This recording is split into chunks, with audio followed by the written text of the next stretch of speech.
എല്ലാവരെയും ഈ ആന്ത്രോപോളജിയുടെ theological anthropology ക്ലാസ്സിലേക്ക് എല്ലാവരെയും സ്നേഹത്തോടെ സ്വാഗതം ചെയ്യുകയാണ്. എൻ്റെ പേര് ആന്റണി കിടാരത്തിൽ. നമുക്ക് നമ്മുടെ ക്ലാസ്സിലേക്ക് ആദ്യം തന്നെ പ്രവേശിക്കാം. നിങ്ങളുടെ കയ്യിൽ ഇതിൻ്റെ പാഠപുസ്തകം ഉണ്ടായിരിക്കും. അത് കയ്യിലെടുക്കുന്നത് നല്ലതാണ്. ഞാൻ ആവശ്യപ്പെടുമ്പോൾ നിങ്ങൾ അതിൻ്റെ തുടക്കത്തിൽ 1ാമത്തെ ചാപ്റ്റർ മുതൽ നമ്മൾ ആരംഭിക്കുകയാണ്. അപ്പോൾ ആദ്യം തന്നെ നമുക്ക് ഈ ഒരു പാഠവിഷയത്തിലേക്ക് പ്രവേശിക്കുന്നതിന് മുമ്പ് തന്നെ ഇതിൻ്റെ ഒരു പൊതു ഇൻട്രൊഡക്ഷൻ നമുക്ക് ഇപ്പോൾ ഒന്ന് കേൾക്കാം. അതായത് ഇങ്ങനെ ഒരു വിഷയം, അതിൻ്റെ ഒരു പ്രാധാന്യം എന്താണ് എന്ന കാര്യം നമുക്ക് ആദ്യം തന്നെ ഒന്ന് ശ്രദ്ധിക്കാം. ഈ ആന്ത്രോപോളജി ആ ഒരു വാക്ക് നമ്മൾ പഠിച്ചിട്ടുള്ളതാണ്.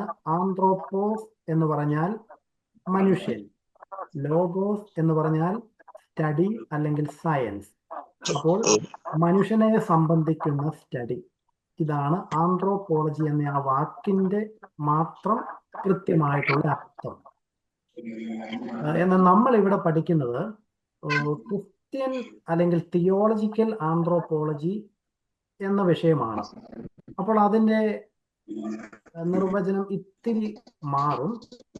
Christian anthropology is A theological field that explores the nature and purpose of humanity in relation to God as understood through the lens of Christian scripture and tradition. എന്ന് പറയുമ്പോൾ ഇത്ര ഉദ്ദേശിക്കുന്നുള്ളൂ.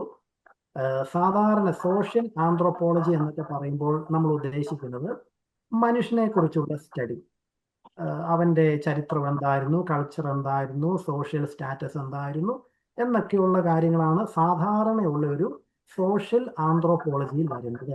എന്നാൽ ക്രിസ്ത്യൻ ആന്ത്രോപോളജിയിൽ ദൈവവുമായി ബന്ധപ്പെട്ട് മനുഷ്യൻ ആരാണ്, ദൈവം സൃഷ്ടിച്ച ഈ കോസ്മോസുമായി, നേച്ചറുമായി ബന്ധപ്പെട്ട്, അല്ലെങ്കിൽ ഈ ഭൂമിയിൽ മനുഷ്യന്റെ റോൾ എന്താണ്, ഇങ്ങനെ ദൈവവുമായി ബന്ധപ്പെട്ട് ബൈബിളിന്റെയും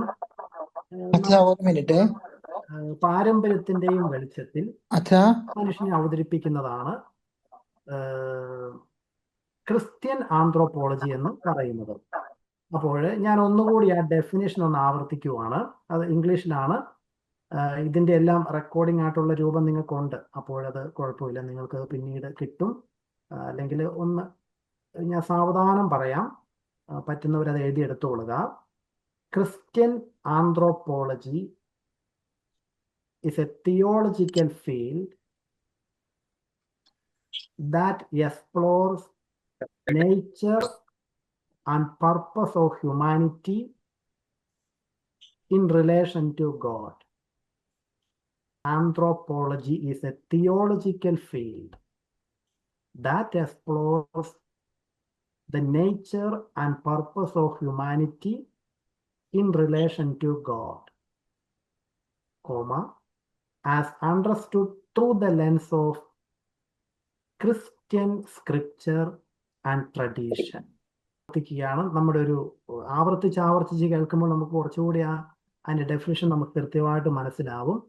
Christian anthropology is a theological field that explores the nature and purpose of humanity in relation to God. മനുഷ്യന്റെ നേച്ചർ, മനുഷ്യന്റെ സ്വഭാവം, അല്ലെങ്കിൽ മനുഷ്യൻ ഇവിടെ ആയിരിക്കുന്നതിന്റെ ലക്ഷ്യം ദൈവവുമായി ബന്ധപ്പെട്ട് കണ്ടെത്താൻ ശ്രമിക്കുന്നു. As understood through the lens of Christian scripture and tradition. നമ്മുടെ വിശുദ്ധ ഗ്രന്ഥങ്ങളിലും നമ്മുടെ വിശുദ്ധ പാരമ്പര്യങ്ങളിലും മനുഷ്യനെ എങ്ങനെ അവതരിപ്പിച്ചിരിക്കുന്നു എന്നുള്ളതാണ് ഈ ക്രിസ്ത്യൻ ആന്ത്രോപോളജിയിൽ നമ്മൾ പഠിക്കാനായിട്ട് പോകുന്നത്. അപ്പൊ ഇതാണ് അതിൻ്റെ ഒരു തുടക്കത്തിലുള്ള ക്രിസ്ത്യൻ ആന്ത്രോപോളജി എന്താണെന്നുള്ളതിൻ്റെ ഒരു ഡെഫിനേഷൻ. ഞാൻ ഒന്നുകൂടി ആവർത്തിക്കുകയാണ്, ഇനി ആരെങ്കിലും എഴുതിയൊക്കെ എടുക്കാൻ വേണ്ടിയിട്ട്. Anthropology is a theological field that explores the nature and purpose of humanity in relation to God, as understood through the lens of Christian scripture and tradition. ഇതാണ് ക്രിസ്ത്യൻ ആന്ത്രോപോളജിയുടെ ഡെഫിനിഷൻ. ഇനി ഇതുമായി ബന്ധപ്പെട്ട് നമ്മൾ ഈ ഒരു ക്രിസ്ത്യൻ ആന്ത്രോപോളജി പഠിക്കാനായിട്ടുള്ള ഒരു പ്രിയപ്പെട്ടവരെ, നമ്മുടെ ഈ ഒരു ആന്ത്രോപോളജിയുടെ അല്ലെങ്കിൽ മനുഷ്യനെ കുറിച്ചുള്ള വിശുദ്ധ ഗ്രന്ഥങ്ങളുടെയും പാരമ്പര്യത്തിന്റെയും ഒക്കെ വെളിച്ചത്തിലുള്ള ഒരു പഠനത്തിന് ഒരു പ്രത്യേകമായിട്ടുള്ളൊരു സാങ്കത്യം, ഇമ്പോർട്ടൻസ് ഇപ്പോൾ ഈ ഒരു കാലഘട്ടത്തിലുണ്ട്. അതായത് പല ഭാഗത്തു നിന്നും ഈ മനുഷ്യന്റെ ഒരു പ്രാധാന്യം കുറച്ചുകൊണ്ട് വരുന്ന തരത്തിലുള്ള പല ഇടപെടലുകളും ഇപ്പോൾ നടന്നു വരുന്നുണ്ട്. പ്രത്യേകിച്ച് ഒരു സംഗതി ഞാൻ ഈ അടുത്ത കാലത്ത് ശ്രദ്ധിച്ചിട്ടുള്ളത്, ഞാൻ പഠിച്ചിട്ടുള്ളതുമാണത്. ഇപ്പോൾ ഒത്തിരി ഈ എക്കോളജിക്കൽ മൂവ്മെന്റുകൾ ഇപ്പോഴുണ്ട്. നിങ്ങൾക്കറിയാവുന്നതാണ് എക്കോളജിക്കൽ മൂവ്മെന്റുകൾ. അതായത് നമ്മുടെ പരിസ്ഥിതിയെ സംരക്ഷിക്കണം, പരിസ്ഥിതിക്ക് വേണ്ടി നമ്മൾ നിൽക്കണം, അങ്ങനെയൊക്കെയുള്ള കാര്യങ്ങളുള്ള വിഷയമാണ് ഈ പരിസ്ഥിതി മൂവ്മെന്റുകളൊക്കെ, ഇക്കോളജിക്കൽ മൂവ്മെന്റുകളൊക്കെ. അപ്പോൾ അതില് ഞാൻ വായിച്ചൊരു സംഗതി, ലിൻ വൈറ്റ് എന്ന് പറയുന്ന ഒരു ചരിത്രകാരുണ്ട്. ലിൻ വൈറ്റ് 1967 അദ്ദേഹം ഒരു ആർട്ടിക്കിൾ എഴുതി. ആ ആർട്ടിക്കിളിന്റെ പേരിങ്ങനെയാണ്: on the historical roots of our ecological crisis. On the historical roots of our ecological crisis. ഈ എല്ലാ തരത്തിലുമുള്ള ഇക്കോളജിക്കലായിട്ടുള്ള പരിസ്ഥിതി സംബന്ധമായ ക്രൈസിസിന്റെ കാരണം എന്താണ് എന്ന് ഈ ഒരു ചരിത്രകാരൻ ഇദ്ദേഹം അന്വേഷിക്കുകയാണ്. ഈ ചരിത്ര പഠനങ്ങൾക്കൊക്കെ ശേഷം അദ്ദേഹം കണ്ടെത്തുന്ന കാരണമെന്ന് പറയുന്നത് അത് ബൈബിളാണ്. ബൈബിളാണ് ഈ ഒരു ഇക്കോളജിക്കൽ ക്രൈസിസിന്റെ അടിസ്ഥാന കാരണമായിട്ട് അദ്ദേഹം അവതരിപ്പിക്കുന്നത്. അദ്ദേഹം പറഞ്ഞു വരുന്നത് ഇങ്ങനെയാണ്: ഉൽപ്പത്തി പുസ്തകത്തിൽ തന്നെ മനുഷ്യനെ എല്ലാത്തിൻ്റെയും മുകളിൽ ഒരു പിരമിഡ് രൂപത്തിൽ മനുഷ്യനെ ഏറ്റവും മുകളിലായിട്ട് ഇങ്ങനെ സ്ഥാപിച്ചിരിക്കുകയാണ്. അപ്പോൾ എന്താണ്? അതിൻ്റെ താഴേക്കുള്ളതെല്ലാം മനുഷ്യന്റെ ഉപയോഗത്തിന് വേണ്ടിയിട്ടുള്ള വെറും ഉൽപ്പന്നങ്ങൾ, ഒബ്ജക്ട്സ് മാത്രമായിട്ട് മാറി. അങ്ങനെ മനുഷ്യന് എല്ലാത്തിനും ഉപയോഗിക്കാനുള്ള അധികാരം ദൈവം കൊടുത്തു. കാരണം മനുഷ്യന് ദൈവത്തിന്റെ ഛായയിലെ സാദൃശ്യത്തിലൊക്കെ സൃഷ്ടിക്കപ്പെട്ട് മനുഷ്യനെ അങ്ങനെ ഏറ്റവും മുകളിൽ വെച്ചു. അങ്ങനെ മനുഷ്യൻ എല്ലാത്തിൻ്റെ മകുടമായിട്ട് അങ്ങനെ വിരാജിക്കുന്നു. ബാക്കിയുള്ളതെല്ലാം മനുഷ്യന്റെ കീഴിലാണ്. അങ്ങനെ മനുഷ്യൻ എല്ലാത്തിനെയും കീഴടക്കാനും എല്ലാ അധികാരം കൊടുത്തു. ഇങ്ങനെയുള്ള ഒരു ആന്ത്രോപോസെൻട്രിക് എന്ന് പറഞ്ഞാൽ മനുഷ്യ കേന്ദ്രീകൃതമായിട്ടുള്ള ഒരു തിയോളജി നമ്മുടെ ബൈബിൾ അവതരിപ്പിക്കുന്നു. അങ്ങനെ ഈ ബൈബിളിന്റെ മനുഷ്യനെ കുറിച്ചുള്ള ഈ വിധത്തിലുള്ള അവതരണമാണ് നമ്മുടെ ഈ ഇവിടെയുള്ള എല്ലാ സംഗതികളും നമ്മൾ ഈ അൺലിമിറ്റഡ് ആയിട്ട് എക്സ്പ്ലോയിറ്റ് ചെയ്യാനുള്ള കാരണമെന്ന് ഈ ലിൻ വൈറ്റ് എന്ന് പറയുന്ന ചരിത്രകാരൻ അവതരിപ്പിക്കുകയാണ്. ബൈബിളിലുള്ള മനുഷ്യനെ കുറിച്ചുള്ള അവതരണം, അതാണ് ഇപ്പോഴത്തെ ഇക്കോളജിക്കൽ ക്രൈസിസിന്റെയൊക്കെ റൂട്ട് കോസായിട്ട് അദ്ദേഹം കണ്ടെത്തുന്നത്. അപ്പോൾ ഈ കാലഘട്ടത്തിലെ ഒത്തിരി ഇക്കോളജിക്കൽ മൂവ്മെന്റുകാർ അതുകൊണ്ട് ശ്രമിക്കുന്നത് എന്താണെന്നറിയാവോ? അവർ പറയുവാണ്, നമ്മൾ ഈ പ്രകൃതിനെയൊക്കെ സംരക്ഷിക്കാൻ വേണ്ടി, ഈ നേച്ചറിനെ, ഈ ലോകത്തെ സംരക്ഷിക്കാൻ വേണ്ടി നമ്മൾ ഈ ബൈബിളിൽ പറഞ്ഞിരിക്കുന്ന തരത്തിലുള്ള മനുഷ്യ സങ്കല്പത്തെ പൊളിച്ചെഴുതണം. എന്നിട്ട് അവർ പറയുന്നത് എന്താണെന്നറിയാവോ? ഈ ആന്ത്രോപോസെൻട്രിസത്തിന് പകരം, മനുഷ്യ കേന്ദ്രീകൃത ഈ യൂണിവേഴ്സ്, അതിനു പകരമായിട്ട് ഒരു ബയോസെൻട്രിസം കൊണ്ടുവരണമെന്ന്. ബയോസെൻട്രിസം എന്ന് പറഞ്ഞാൽ എന്താണ്? എല്ലാ തരത്തിലുള്ള പ്രാധാന്യം, അതായത് ജീവനുള്ള എല്ലാത്തിനും ഒരേ പ്രാധാന്യം. അങ്ങനെ വരുമ്പോ എന്ത് സംഭവിക്കും? മനുഷ്യനും ഇപ്പൊ നമ്മൾ കാണുന്ന മറ്റ് ജന്തുക്കളെല്ലാം ഉണ്ടല്ലോ, പശുവുണ്ട്, പട്ടിയുണ്ട്, പൂച്ചയുണ്ട്, അല്ലെങ്കിൽ മരങ്ങളുണ്ട്, ജീവനുള്ള എല്ലാ സാധനങ്ങളും. അപ്പൊ എല്ലാത്തിനും ഒരേ പ്രാധാന്യം. ഇതാണ് ഇപ്പോഴത്തെ ഒരു ഇക്കോളജിക്കൽ മൂവ്മെന്റുകാര് ഈ നേച്ചറിനെ, പ്രകൃതിയെ, ഈ ഭൂമിയെ ഒക്കെ സംരക്ഷിക്കാനായിട്ട് മുമ്പോട്ട് കൊണ്ടുവന്നിരിക്കുന്ന ഒരു വാദം. അപ്പം ഞാൻ ഈ അടുത്ത സമയത്ത് വായിച്ച കുറച്ച് കാര്യങ്ങളാണ് ഇതൊക്കെ. അപ്പോൾ മനുഷ്യന്റെ ഒരു ഡിഗ്നിറ്റി, മനുഷ്യന്റെ ഒരു അനന്യത, മനുഷ്യന്റെ ഒരു സുപ്പീരിയോറിറ്റി, ഇങ്ങനെയുള്ള കാര്യങ്ങൾക്കൊക്കെ ഒരു ഒരു എന്താണ് പറയേണ്ടത്, അതിനെ താഴ്ത്തിക്കളയുന്ന ഇങ്ങനത്തെ കുറേ മൂവ്മെന്റുകൾ ഇപ്പോൾ വരുന്നുണ്ട്. അതിൽ തന്നെ ചില ആൾക്കാർ വല്ലാത്ത വിധത്തില് നമ്മുടെ ഈ ഒരു മനുഷ്യൻ എന്ന ഈ ഒരു ജീവിയെ, മനുഷ്യൻ എന്ന ഒരു സൃഷ്ടിനെ, അതിന്റെ പ്രാധാന്യത്തെ ഒത്തിരി ഇടിച്ചു കളയാൻ ശ്രമിക്കുന്ന മറ്റു ചില ഗ്രൂപ്പുകളും കൂടി ഉണ്ട്. ഒരിക്കൽ ഞാൻ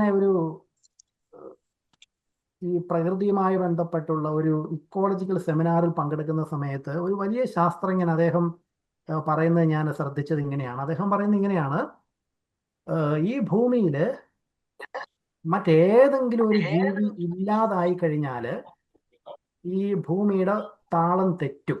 ഇപ്പൊ ഉദാഹരണത്തിന് അദ്ദേഹം പറഞ്ഞു, നമ്മുടെ ഇവിടെ നിന്നുള്ള എന്തെങ്കിലും പൂമ്പാറ്റകളെ, അല്ലെങ്കിൽ ഏതെങ്കിലും ഒരു ഈച്ച, അല്ലെങ്കിൽ ഏറ്റവും ചെറിയ എന്തെങ്കിലും ഒരു സാധനത്തെ, നമ്മൾ അപ്രധാനമെന്ന് നമ്മൾ കരുതുന്ന ഏതെങ്കിലും ഒരു സാധനം, ഒരു ജീവി, അതിനെ മുഴുവൻ നമ്മളങ്ങ് കൊന്നു കളയാന്ന് കരുതുക. അദ്ദേഹം പറഞ്ഞു, മുഴുവൻ പൂമ്പാറ്റകളെയും നമ്മൾ കൊന്നു കളയുകയാണെന്ന് കരുതുക, എന്ത് സംഭവിക്കും? അദ്ദേഹം പറയുന്നു, അതായത് അപ്പോൾ ഈ പരാഗണം എന്ന് പറയുന്ന സംഗതി നടക്കില്ല. അപ്പോൾ കുറച്ചു കാലം കഴിയുമ്പോഴേക്കും ആ ഭൂമിയെല്ലാം തരിശു ഭൂമികളായിട്ട് മാറും. ഇതെല്ലാം അവതരിപ്പിച്ച ശേഷം അദ്ദേഹം പറയുന്നത് എന്താണെന്നറിയാവോ? എന്നാൽ ഈ ഭൂമിയിൽ ഒരു ജീവി ഇല്ല എങ്കിൽ കൂടുതൽ ഭംഗിയായിട്ടും കൂടുതൽ സുഭിക്ഷമായിട്ടും ഈ ഭൂമി വളർന്നു വരും.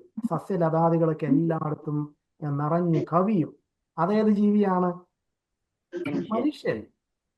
അതായത് വളരെ ശാന്തമായി ഒഴുകിക്കൊണ്ടിരിക്കുന്ന ഈ ഭൂമിയെ അപകടപ്പെടുത്തുന്ന ഏക ജീവി എന്ന് ഇദ്ദേഹം അവതരിപ്പിക്കുന്നത് ആരെയാണ്? മനുഷ്യനെയാണ്.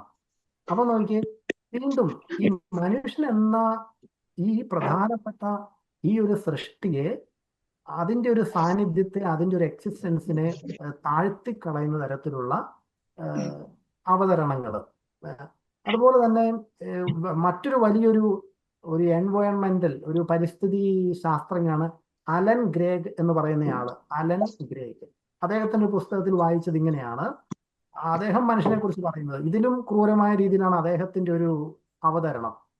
The world has cancer and the cancer is മാൻ. ഈ ഭൂമിക്ക് ഒരു ക്യാൻസർ രോഗം പിടിപെട്ടിരിക്കുകയാണ്. ആ ക്യാൻസർ ആരാണ്? അത് മനുഷ്യനാണ്. ഈ തരത്തിലുള്ള മിസാന്ത്രോപിക് ആറ്റിറ്റ്യൂഡ് നമ്മുടെ മനുഷ്യന്റെ ഡിഗ്നിറ്റി, അവന്റെ യുണീക്ക്നെസ്, അല്ലെങ്കിൽ ഈ ഒരു ഭൂമിയിലെ അവന്റെ ഒരു സാന്നിധ്യത്തിന്റെ റോള്, ഇങ്ങനെയുള്ള കാര്യങ്ങളെല്ലാം ഒത്തിരി താഴ്ത്തിക്കളയുന്നുണ്ട്. അപ്പോൾ ഇങ്ങനത്തെ ഒരു സാഹചര്യത്തിലാണ് നമ്മൾ മനുഷ്യനെ കുറിച്ച് പഠിക്കാനായിട്ട് പോകുന്നത്. അതുപോലെ തന്നെ ഈ കാലത്തുള്ള മറ്റൊരു കുറച്ച് കാര്യങ്ങളും കൂടി അവതരിപ്പിക്കുകയാണ്. ഈ മനുഷ്യന്റെ പ്രാധാന്യത്തെ താഴ്ത്തിക്കളയുന്ന ഒന്ന് രണ്ട് കാര്യങ്ങൾ കൂടി. അതും നിങ്ങൾ ഇതിൻ്റെ ഒരു ഇൻട്രൊഡക്ഷനായിട്ട്, നമ്മൾ വിഷയത്തിലേക്ക് പ്രവേശിക്കുന്നതേ ഉള്ളൂ. നമ്മളിപ്പോൾ പറഞ്ഞു വരുന്നത് ഈ ഒരു വിഷയത്തിന്റെ പ്രാധാന്യത്തെക്കുറിച്ചാണ്. മനുഷ്യനെന്ന ഈ ഒരു സൃഷ്ടിയെക്കുറിച്ച് നമ്മൾ പഠിക്കേണ്ടതിന്റെ ആവശ്യകതയെക്കുറിച്ചാണ് ഞാനിപ്പോൾ ഇതിൻ്റെ ഒരു ഇൻട്രൊഡക്ഷൻ അവതരിപ്പിക്കുന്നത്. അതുപോലെ തന്നെ ഈ എൻവയോൺമെന്റലിസ്റ്റുകളുടെ ഈ കാര്യങ്ങൾ വായിച്ചപ്പോൾ എന്നെ ഇൻട്രസ്റ്റിംഗ് ആയിട്ട് എനിക്ക് തോന്നിയ മറ്റൊരു കാര്യം, ഇവരിപ്പോൾ പല മൃഗങ്ങളുടെ അല്ലെങ്കിൽ ജീവനായിട്ടുള്ള പല സംഗതികളെയും സംരക്ഷിക്കണം എന്നൊക്കെ പറയുന്ന ഇവർ തന്നെ, ഈ എൻവയോൺമെന്റലിസ്റ്റുകൾ തന്നെ പലപ്പോഴും ഉണ്ടല്ലോ, ഈ അബോർഷൻ തുടങ്ങിയ കാര്യങ്ങളുണ്ട്, ഊത്തനേസിയ, അബോർഷൻ, ഇങ്ങനെയുള്ള കാര്യങ്ങൾക്കൊക്കെ അവര് അനുകൂലമായിട്ടുള്ള. അപ്പോൾ ചില ആൾക്കാര് മനുഷ്യന്റെ തുടക്കം, ഈ അബോർഷൻ പോലെയുള്ള കാര്യങ്ങളെയൊക്കെ അവർ സപ്പോർട്ട് ചെയ്യുകയും, എന്നാൽ മറ്റ് ജീവികളുടെ കാര്യങ്ങളൊക്കെ വരുമ്പോഴേക്കും അതിനെ പ്രൊട്ടക്റ്റ് ചെയ്യണം, അതിനെ സംരക്ഷിക്കണം എന്നെല്ലാം പറഞ്ഞുള്ള കാര്യങ്ങളൊക്കെ വരിക. അങ്ങനെ ഒരു പാരഡോക്സിക്കൽ നിലപാട് പലപ്പോഴും നമുക്ക് ഈ പറയുന്ന ഗ്രൂപ്പുകളിലൊക്കെ കാണാനായിട്ട്. അതുപോലെ മനുഷ്യന്റെ പ്രാധാന്യം കുറച്ച് താഴോട്ട് കളയുന്ന രണ്ട് ഫിലോസഫികളുണ്ട്. അതിലെ പ്രധാനപ്പെട്ട ഫിലോസഫിയാണ് സയന്റിഫിക് മെറ്റീരിയലിസം. സയന്റിഫിക് മെറ്റീരിയലിസം എന്ന് പറയുന്ന ആ ഒരു ഫിലോസഫി മറ്റെല്ലാവരുടെയും ഒരു ലെവലിലേക്ക് മനുഷ്യനെ നിർത്തുവാണ്. മറ്റെല്ലാ മെറ്റീരിയലായിട്ടുള്ള വസ്തുക്കളെ പോലെ തന്നെ ഒരു സംഗതിയാണ് മനുഷ്യനും എന്ന രീതിയിൽ അവതരിപ്പിക്കുന്ന ഒരു ഫിലോസഫിയാണ് സയന്റിഫിക് മെറ്റീരിയലിസം. ഈ ഒരു ഫിലോസഫി ആദ്യമായിട്ട് കൊണ്ടുവരുന്നത് ഡെക്കാർട്ടാണ്. റെനെ ഡെക്കാർട്ട് ഫ്രഞ്ച് ഫിലോസഫർ ഉണ്ട്. അദ്ദേഹം പറയുന്നത് ഈ ഭൂമി ഒരു മെഷീൻ പോലെയാണ്, ഒരു മെഷീൻ. അപ്പൊ ആ മെഷീൻ ദൈവമാവട്ടെ ആദ്യത്തെ ഒരു മൂവർ അതിനെ ഒന്ന് പ്രവർത്തിപ്പിച്ചങ്ങ് വിട്ടു. അപ്പോൾ അങ്ങനെ പ്രവർത്തിപ്പിച്ച് വിട്ട ആ ഒരു മെഷീനിലെ ഒരു ഭാഗം മാത്രമാണ് ഈ മനുഷ്യൻ എന്ന് പറയുന്ന ആള്. അല്ലാതെ ഈ മനുഷ്യന് ഈ ഒരു ഭൂമിയിൽ പ്രത്യേകിച്ചൊരു റോളൊന്നും ഇല്ല. ഈ ഒരു മെഷീനിലെ ഒരു പാർട്ട് മാത്രമാണ് ഈ ഒരു മനുഷ്യൻ എന്ന് പറയുന്ന ജീവി. ഇദ്ദേഹത്തിന്റെ ഒരു അവതരമാണ് റെനെ ഡെക്കാർട്ട് എന്ന് പറയുന്ന ഫ്രഞ്ച് ഫിലോസഫറുടെ ഒരു അഭിപ്രായം, അദ്ദേഹത്തിന്റെ ഒരു ഫിലോസഫി. അതുപോലെ മറ്റൊരു വലിയ ഇംഗ്ലീഷ് ഫിലോസഫറാണ് തോമസ് ഹോബ്സ്. നമ്മൾ ചിലരെങ്കിലും പഠിച്ചിട്ടുള്ളതാണ്. തോമസ് ഹോബ്സ് എന്ന് പറയുന്ന മറ്റൊരു വലിയൊരു ഫിലോസഫർ. അപ്പൊ അദ്ദേഹത്തിന്റെ ഫിലോസഫി അനുസരിച്ച് അദ്ദേഹം ഈ മനുഷ്യനും മൃഗങ്ങൾക്കും തമ്മിൽ ഒരു വ്യത്യാസവും അദ്ദേഹം കൊടുക്കുന്നില്ല, മനുഷ്യനും മൃഗങ്ങൾക്കും. അതുപോലെ തന്നെ അദ്ദേഹത്തിന്റെ ഫിലോസഫിയില് മനുഷ്യന്റെ ആത്മാവ് ഉണ്ടെന്ന് അദ്ദേഹം സമ്മതിക്കുന്നില്ല. മനുഷ്യന്റെ ഒരു പ്രത്യേക ഒരു ആത്മാവുണ്ട് എന്നുള്ള കാര്യവും ഈ തോമസ് ഹോബ്സ് അംഗീകരിക്കുന്നില്ല. മനുഷ്യരെല്ലാവരും മൃഗങ്ങൾക്ക് തുല്യരാണ് എന്ന രീതിയിൽ അദ്ദേഹത്തിന്റെ ചിന്ത പോവുകയാണ്.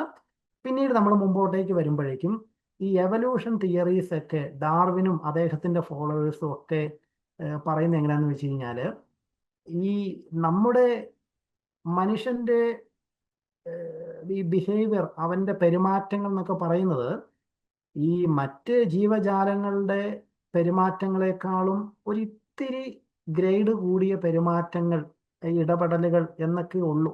അതായത് നമ്മളും മറ്റു മൃഗങ്ങളും ഒക്കെ ഏകദേശമൊക്കെ ഒരുപോലെയൊക്കെ തന്നെയാണ് നമ്മുടെ കാര്യങ്ങളൊക്കെ നീങ്ങുന്നത്. പക്ഷെ നമ്മുടെ പെരുമാറ്റങ്ങളൊക്കെ ഇത്തിരി ഒരു മെച്ചം ഉണ്ടല്ലോ. അപ്പൊ അദ്ദേഹം പറയുന്നത് ആ ഒരു പെരുമാറ്റത്തിൽ ഇത്തിരി ഗ്രേഡ് കൂടുതൽ നമുക്കുണ്ട്. ഇത് മാത്രമേ മറ്റ് ചിമ്പാൻസികൾ അങ്ങനെയുള്ളവയൊക്കെ ആയിട്ട് നമുക്കൊരു വ്യത്യാസമായിട്ട് അദ്ദേഹം കാണുന്നുള്ളൂ. അപ്പോൾ ഡാർവിൻ തുടങ്ങിയ ആൾക്കാരും തോമസ് ഹോബ്സ്, റെനെ ഡെക്കാർട്ട് ഇങ്ങനെയുള്ള ഫിലോസഫേഴ്സ് ഈ മനുഷ്യന്റെ മഹത്വത്തെ പ്രത്യേകമായിട്ട് അങ്ങോട്ട് അംഗീകരിച്ചില്ല. മറ്റെല്ലാത്തിൻ്റെയും തുല്യ നിലയിൽ ആ ഒരു സ്റ്റേജിൽ, ആ ഒരു സ്റ്റെപ്പിൽ മനുഷ്യനെയും നിർത്തിയിരിക്കുകയാണ്. അതോടൊപ്പം തന്നെ ഈ അടുത്ത കാലത്ത് കണ്ടുവരുന്ന മറ്റൊരു സംഗതി എന്ന് പറയുന്നത്, നമുക്കറിയാം നമ്മുടെ ഒരു ജൂതയോ ക്രിസ്ത്യൻ തിയോളജിയിൽ ദൈവത്തിന്റെ ഛായയിലും സാദൃശ്യത്തിലും നമ്മൾ മനുഷ്യർ സൃഷ്ടിക്കപ്പെട്ടത് കൊണ്ടാണ് നമ്മൾ ഈ ഭൂമിയുടെ മകുടമായിട്ട് നിൽക്കുന്നത്. നമ്മുടെ ഒരു പ്രത്യേകത എന്ന് പറയുന്നത് അതാണ്. നമ്മുടെ നമ്മുടെ ഇന്റലക്ച്വൽ കപ്പാസിറ്റിയോ അതല്ലെങ്കിൽ അങ്ങനെയുള്ളത് മാത്രമല്ല, നമ്മുടെ ഒരു പ്രധാനപ്പെട്ട അല്ലെങ്കിൽ നമ്മളെ മുകളിൽ നിർത്തുന്ന കാരണമായിട്ട് ബൈബിൾ അവതരിപ്പിക്കുന്നത് നമ്മുടെ ഇന്റലക്ച്വൽ കപ്പാസിറ്റി ഒന്നും അല്ല. പലപ്പോഴും പല ആൾക്കാരും ഒക്കെ പറഞ്ഞു കേട്ടിട്ടുള്ള അങ്ങനെയാണ്. നമ്മുടെ പൊതുമണ്ഡലങ്ങളിലൊക്കെ നമ്മുടെ മറ്റു മൃഗങ്ങൾ, മറ്റ് ജീവികളും ഒക്കെ ആയിട്ട് നമ്മുടെ വ്യത്യാസം എന്ന് പറയുന്നത് നമ്മുടെ ഇന്റലക്റ്റിന്റെ ഒരു മേന്മ കൊണ്ടാണ് എന്ന രീതിയിലൊക്കെ. പക്ഷേ ബൈബിളിന്റെ അവതരണത്തിൽ അതല്ല. ബൈബിളിന്റെ അവതരണത്തിൽ ദൈവത്തിൻ്റെ ഛായയിലും സാദൃശ്യത്തിലും നമ്മൾ സൃഷ്ടിക്കപ്പെട്ടിരിക്കുന്നു. അതാണ് നമ്മുടെ മനുഷ്യന്റെ മഹത്വം എന്ന് പറയുന്നത്. അപ്പോൾ ഈ അടുത്ത കാലത്ത് കണ്ടുവരുന്ന ചില പ്രവണതകൾ എങ്ങനെയാണെന്ന് വെച്ചാൽ, ഒരു വലിയൊരു ബയോ എത്തിസിസ്റ്റാണ് പീറ്റർ സിംഗർ. അദ്ദേഹമാണ് ഈ ആനിമൽ ലിബറേഷൻ മൂവ്മെന്റ് ഒക്കെ ആരംഭിച്ചത്. ഈ മൃഗങ്ങൾക്ക് വേണ്ടിയിട്ടുള്ള മൂവ്മെന്റുകളൊക്കെ ആരംഭിച്ച ആളാണ് ഈ പീറ്റർ സിംഗർ എന്ന് പറയുന്ന ആള്. അദ്ദേഹം പറയുന്നത് എല്ലാ ജീവികളെയും ദൈവത്തിന്റെ ഛായയിലും സാദൃശ്യത്തിലുമാണ് സൃഷ്ടിച്ചിരിക്കുന്നത്. അപ്പോൾ ആ ഒരു അവതരണത്തിൽ സംഭവിക്കുന്ന ഒരു ബുദ്ധിമുട്ടെന്ന് പറയുന്നത്,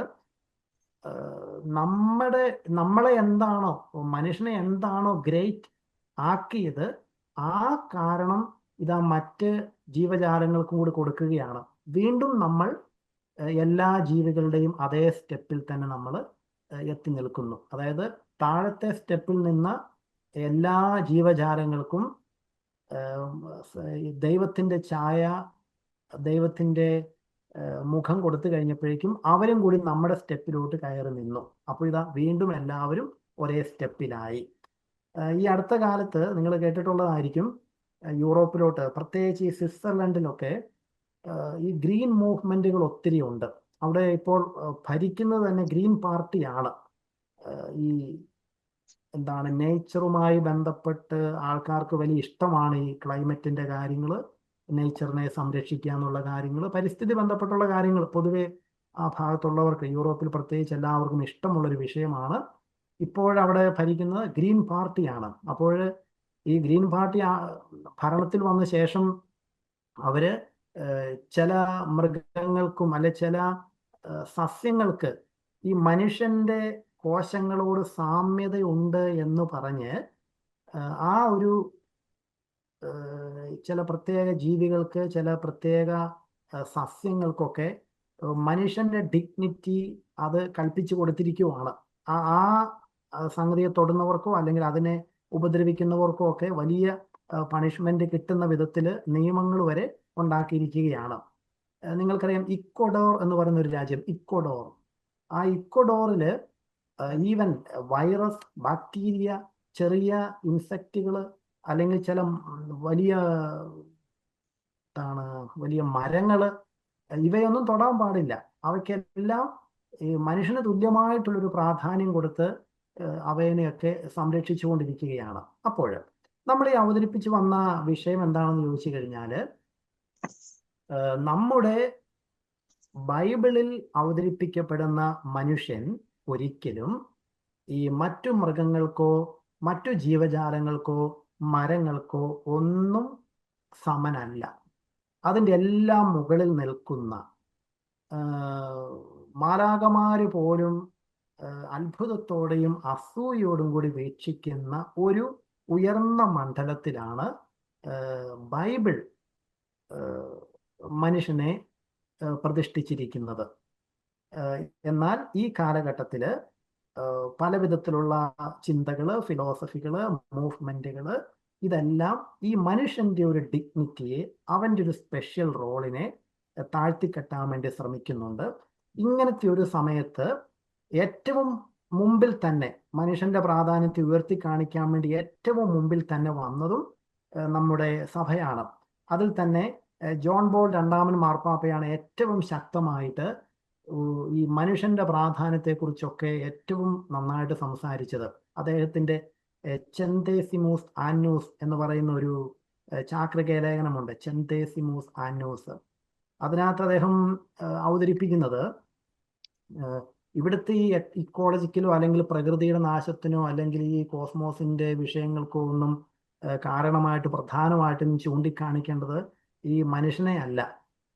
നമ്മുടെ ഈ യൂട്ടിലിറ്റേറിയൻ, എല്ലാത്തിനും ഉപയോഗിക്കുക എന്നുള്ള നമ്മുടെ ഒരു വൈകൃത സ്വഭാവം, യൂട്ടിലിറ്റേറിയനിസത്തെയാണ് അദ്ദേഹം ഈ പ്രകൃതിയുടെ നാശത്തിനൊക്കെ അദ്ദേഹം കാരണമായിട്ട് കാണുന്നത്. അല്ലാണ്ട് മനുഷ്യനെ ഏറ്റവും മുകളിലായിട്ട് ദൈവം നിർത്തിയ ആ ഒരു ചിന്ത അല്ലെങ്കിൽ ആ ഒരു ഫിലോസഫി കൊണ്ടല്ല ഭൂമിയുടെ നാശം സംഭവിക്കുന്നതെന്നാണ് അദ്ദേഹം പറയുന്നത്.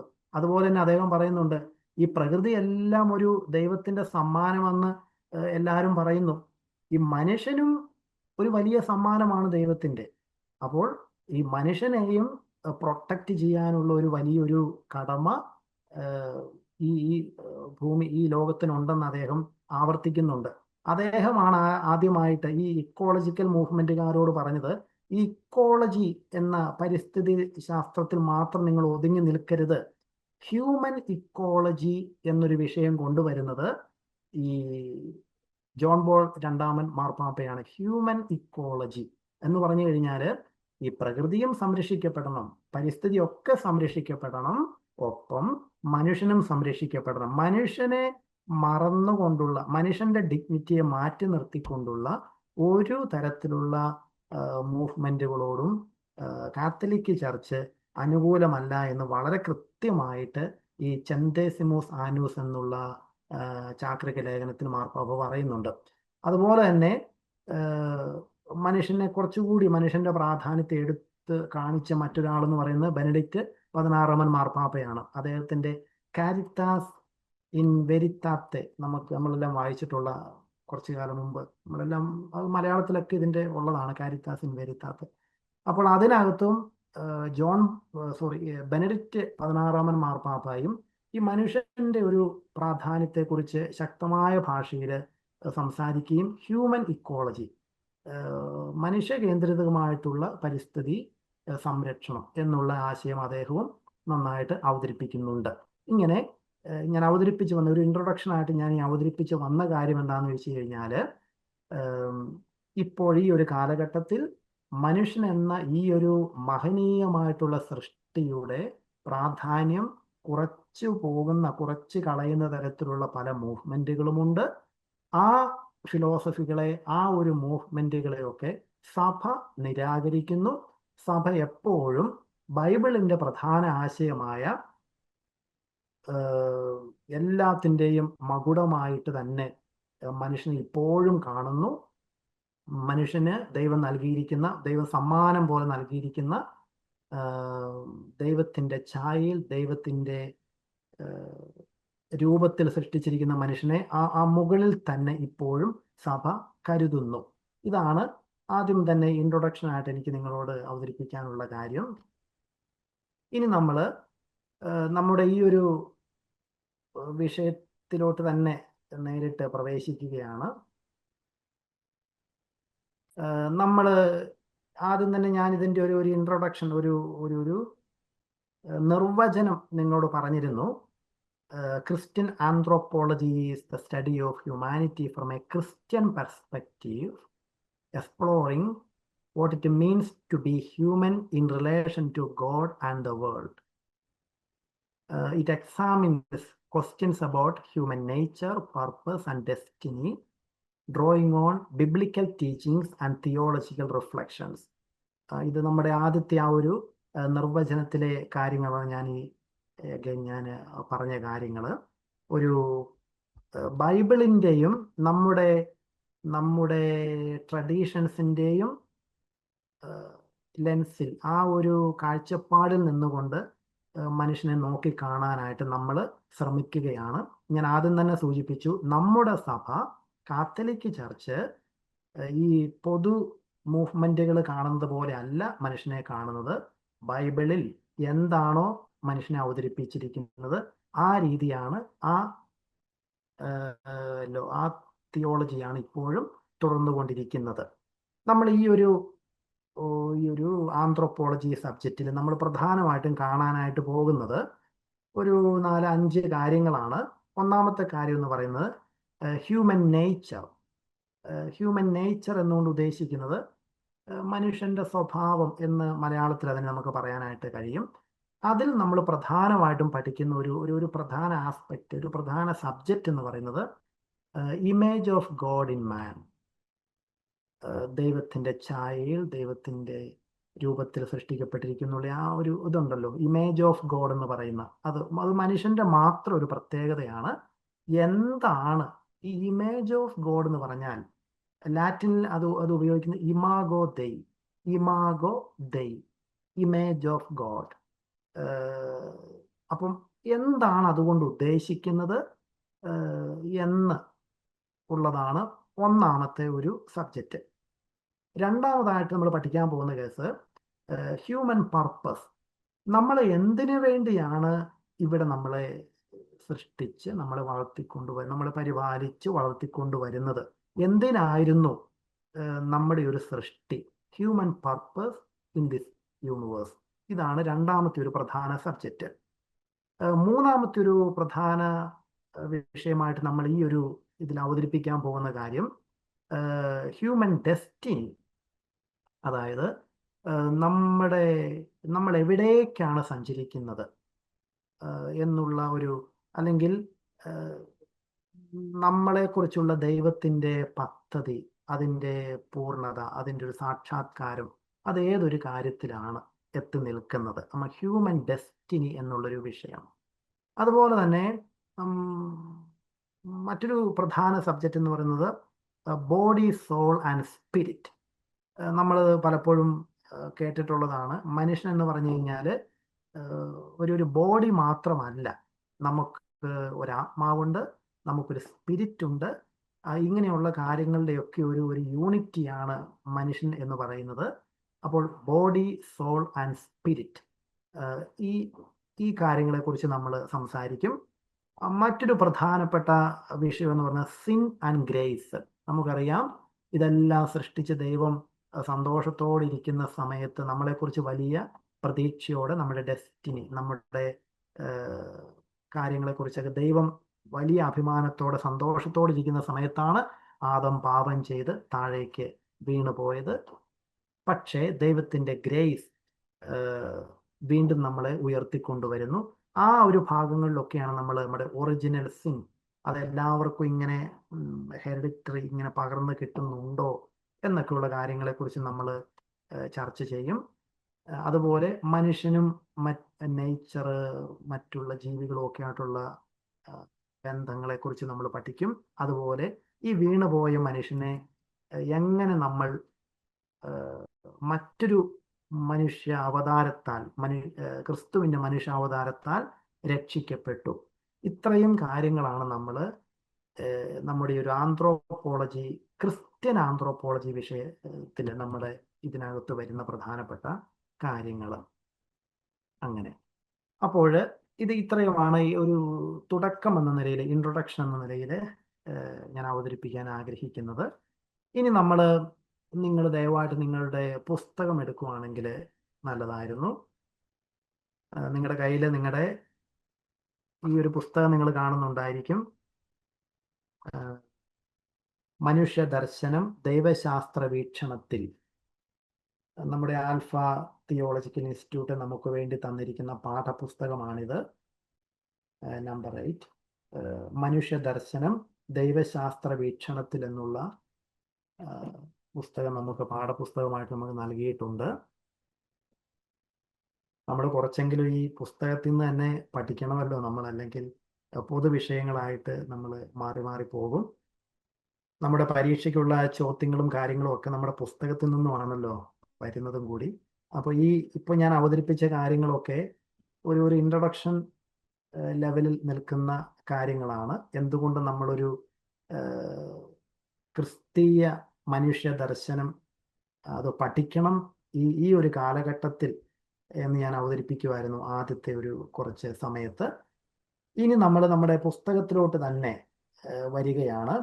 നമുക്ക് പഠിക്കാനായി തന്നിരിക്കുന്ന ഈ പുസ്തകത്തിലെ ആദ്യത്തെ ഒരു അധ്യായത്തിൽ കൊടുത്തിരിക്കുന്നത്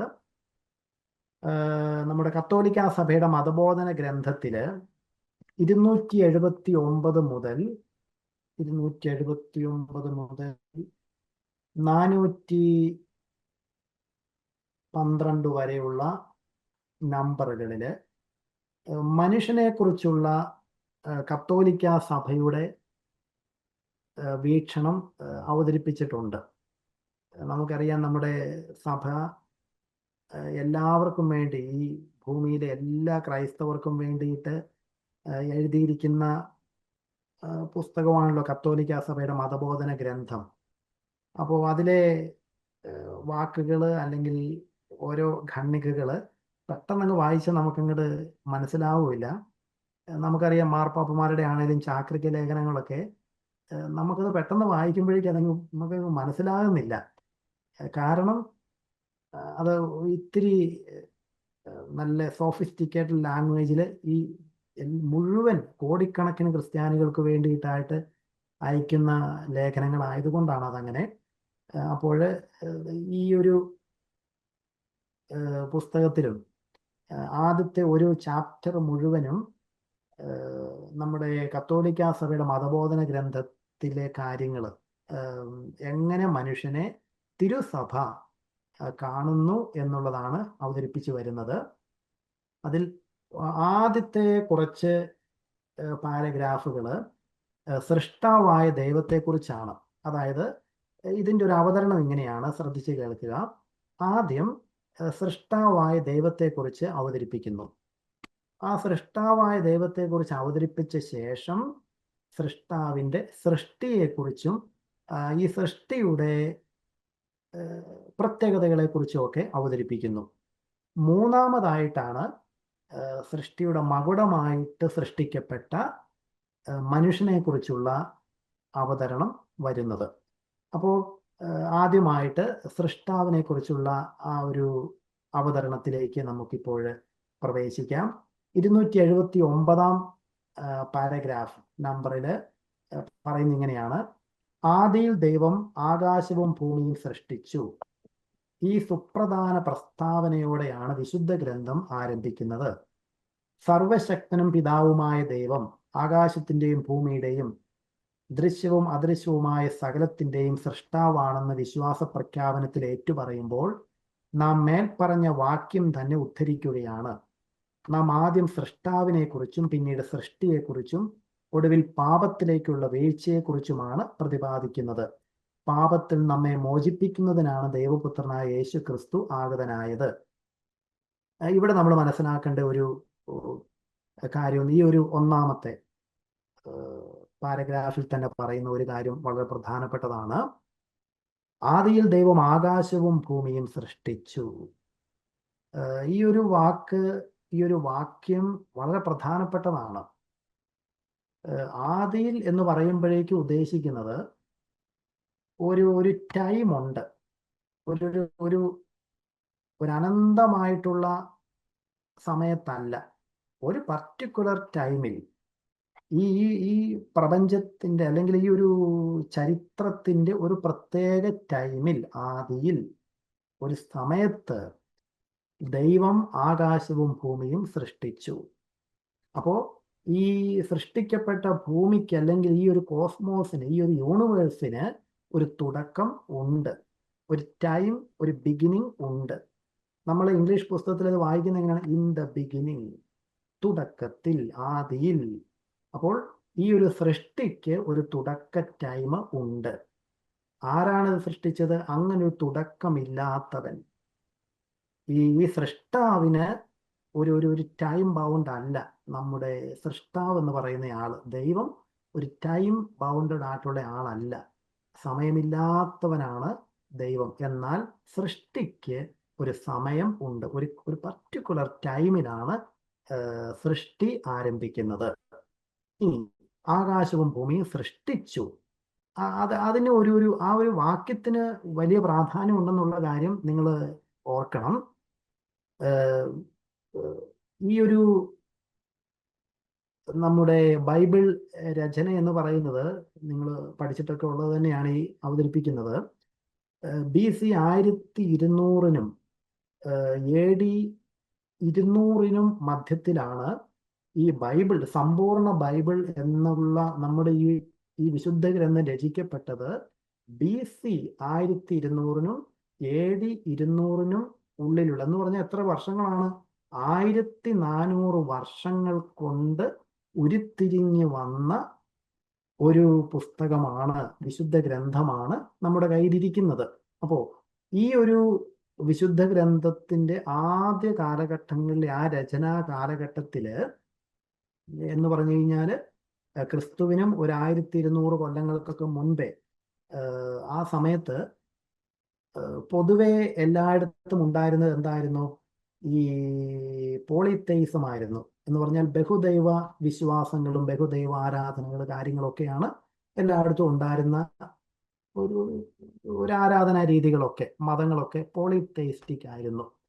അതല്ലെങ്കിൽ ആ കാലഘട്ടത്തിൽ ഉണ്ടായിരുന്ന മറ്റ് ചില മതങ്ങളാണ് ഈ ആനിമലിസ്റ്റിക് മതങ്ങൾ എന്ന് പറയുന്നത്. എന്ന് പറഞ്ഞാൽ ചില മൃഗങ്ങളെ ആരാധിച്ചിരുന്ന രീതികൾ. നമ്മുടെ ഭാരതത്തിൽ നമുക്കറിയാം, മൃഗങ്ങളെ ആരാധിക്കുന്ന ഒരു രീതി നമുക്ക് ഹൈന്ദവ മതത്തിൽ നമുക്ക് ഇപ്പോൾ പോലും നമുക്ക് കാണാൻ പറ്റുന്നുണ്ടല്ലോ.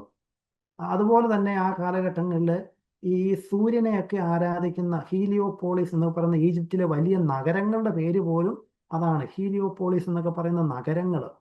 നിങ്ങൾക്ക് കേട്ടിട്ടുള്ള ഒരു നല്ലൊരു ചരിത്ര സംഭവമായിരിക്കും. ഈജിപ്തിലെ ഹീലിയോപോളിസിൽ നിന്നുമാണ് ഇപ്പോൾ നമ്മുടെ സെന്റ് പീറ്റേഴ്സ് സ്ക്വയറിൽ, വത്തിക്കാന്റെ സെന്റ് പീറ്റേഴ്സ് സ്ക്വയറിന്റെ നടുഭാഗത്ത് തന്നെ ഒരു വലിയൊരു പില്ലർ, ഒരു കല്ലിൽ പണിത ഒരു വലിയൊരു പില്ലർ, ഒരു വലിയ തൂൺ അവിടെ കൊണ്ടുവന്ന് വെച്ചിട്ടുണ്ട്. അത് ഈ കലിഗുള എന്ന് പറയുന്ന റോമൻ എംപറർ ഈ റോമിന്റെ കീഴിൽ ഈജിപ്റ്റ് ഒക്കെ ആയ സമയത്ത് ഈ ഹീലിയോപോളിസിൽ അവര് സൂര്യനെ ആരാധിച്ചിരുന്ന, ഈ പില്ലറിന്റെ മുകളിൽ ഒരു ഗോളം, ഒരു സൂര്യനെ പ്രതിനിധീകരിക്കുന്ന ഒരു ഗോളം ഉണ്ടായിരുന്നു. ആ അവരുടെ ഒരു ആരാധനാ മൂർത്തിനെ അതിന്റെ പില്ലറോടുകൂടെ തന്നെ ഈ കലിഗുള എന്ന് പറയുന്ന എംപറർ എവിടെ വത്തിക്കാനിലെത്തിച്ചു. അത് വത്തിക്കാൻ കുന്നിൽ സ്ഥാപിച്ചു.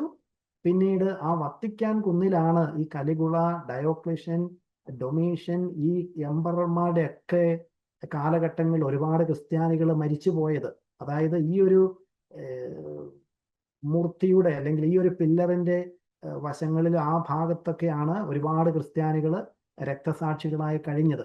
പക്ഷേ പിന്നീട് എന്ത് സംഭവിച്ചു? ഈ ഇത്രയും ശക്തമായ ഈ റോമൻ സാമ്രാജ്യവും ഇതെല്ലാം തകർന്നു പോയി. പിന്നീട് നമ്മൾ സെന്റ് പീറ്റേഴ്സ് ചർച്ച്, ഏറ്റവും വലിയ, ലോകത്തിലെ ഏറ്റവും വലിയ ക്രിസ്ത്യൻ ദേവാലയം പണി കഴിപ്പിക്കപ്പെട്ടു. പിന്നീട് ഈ സെന്റ് പീറ്റേഴ്സ് ചർച്ചിന്റെ മുമ്പിൽ തന്നെ, അതിന്റെ ആ സെന്റ് പീറ്റേഴ്സ് സ്ക്വയറിൽ ഇപ്പോഴും ചിത്രങ്ങളിൽ വല്ല അവിടെ പോയിട്ടുള്ളവർക്കും അറിയാം, ആ ഒരു വലിയ മൈതാനത്തിന്റെ നടുഭാഗത്ത് തന്നെ ഈ ഒരു രൂപം, ഈ ഒരു വലിയ പില്ലർ കൊണ്ടുവന്ന് വെച്ചിരിക്കുകയാണ്. പക്ഷെ ഒരു മാറ്റമുണ്ട്. ഇതിന്റെ മുകളിൽ സൂര്യദേവനെ ആരാധിച്ചിരുന്ന ആ ഗോളത്തിന് പകരം അതിനെല്ലാം എടുത്തു മാറ്റി അതിന് പകരം അവിടെ ഈശോയുടെ ഒരു വിശുദ്ധ കുരിശ് ഏറ്റവും മുകളിൽ സ്ഥാപിച്ചിരിക്കുകയാണ്. അതിന്റെ താഴെ ലത്തീൻ ഭാഷയിൽ എഴുതി വെച്ചിരിക്കുന്നത് ഏകദേശം ഇങ്ങനെയാണ്: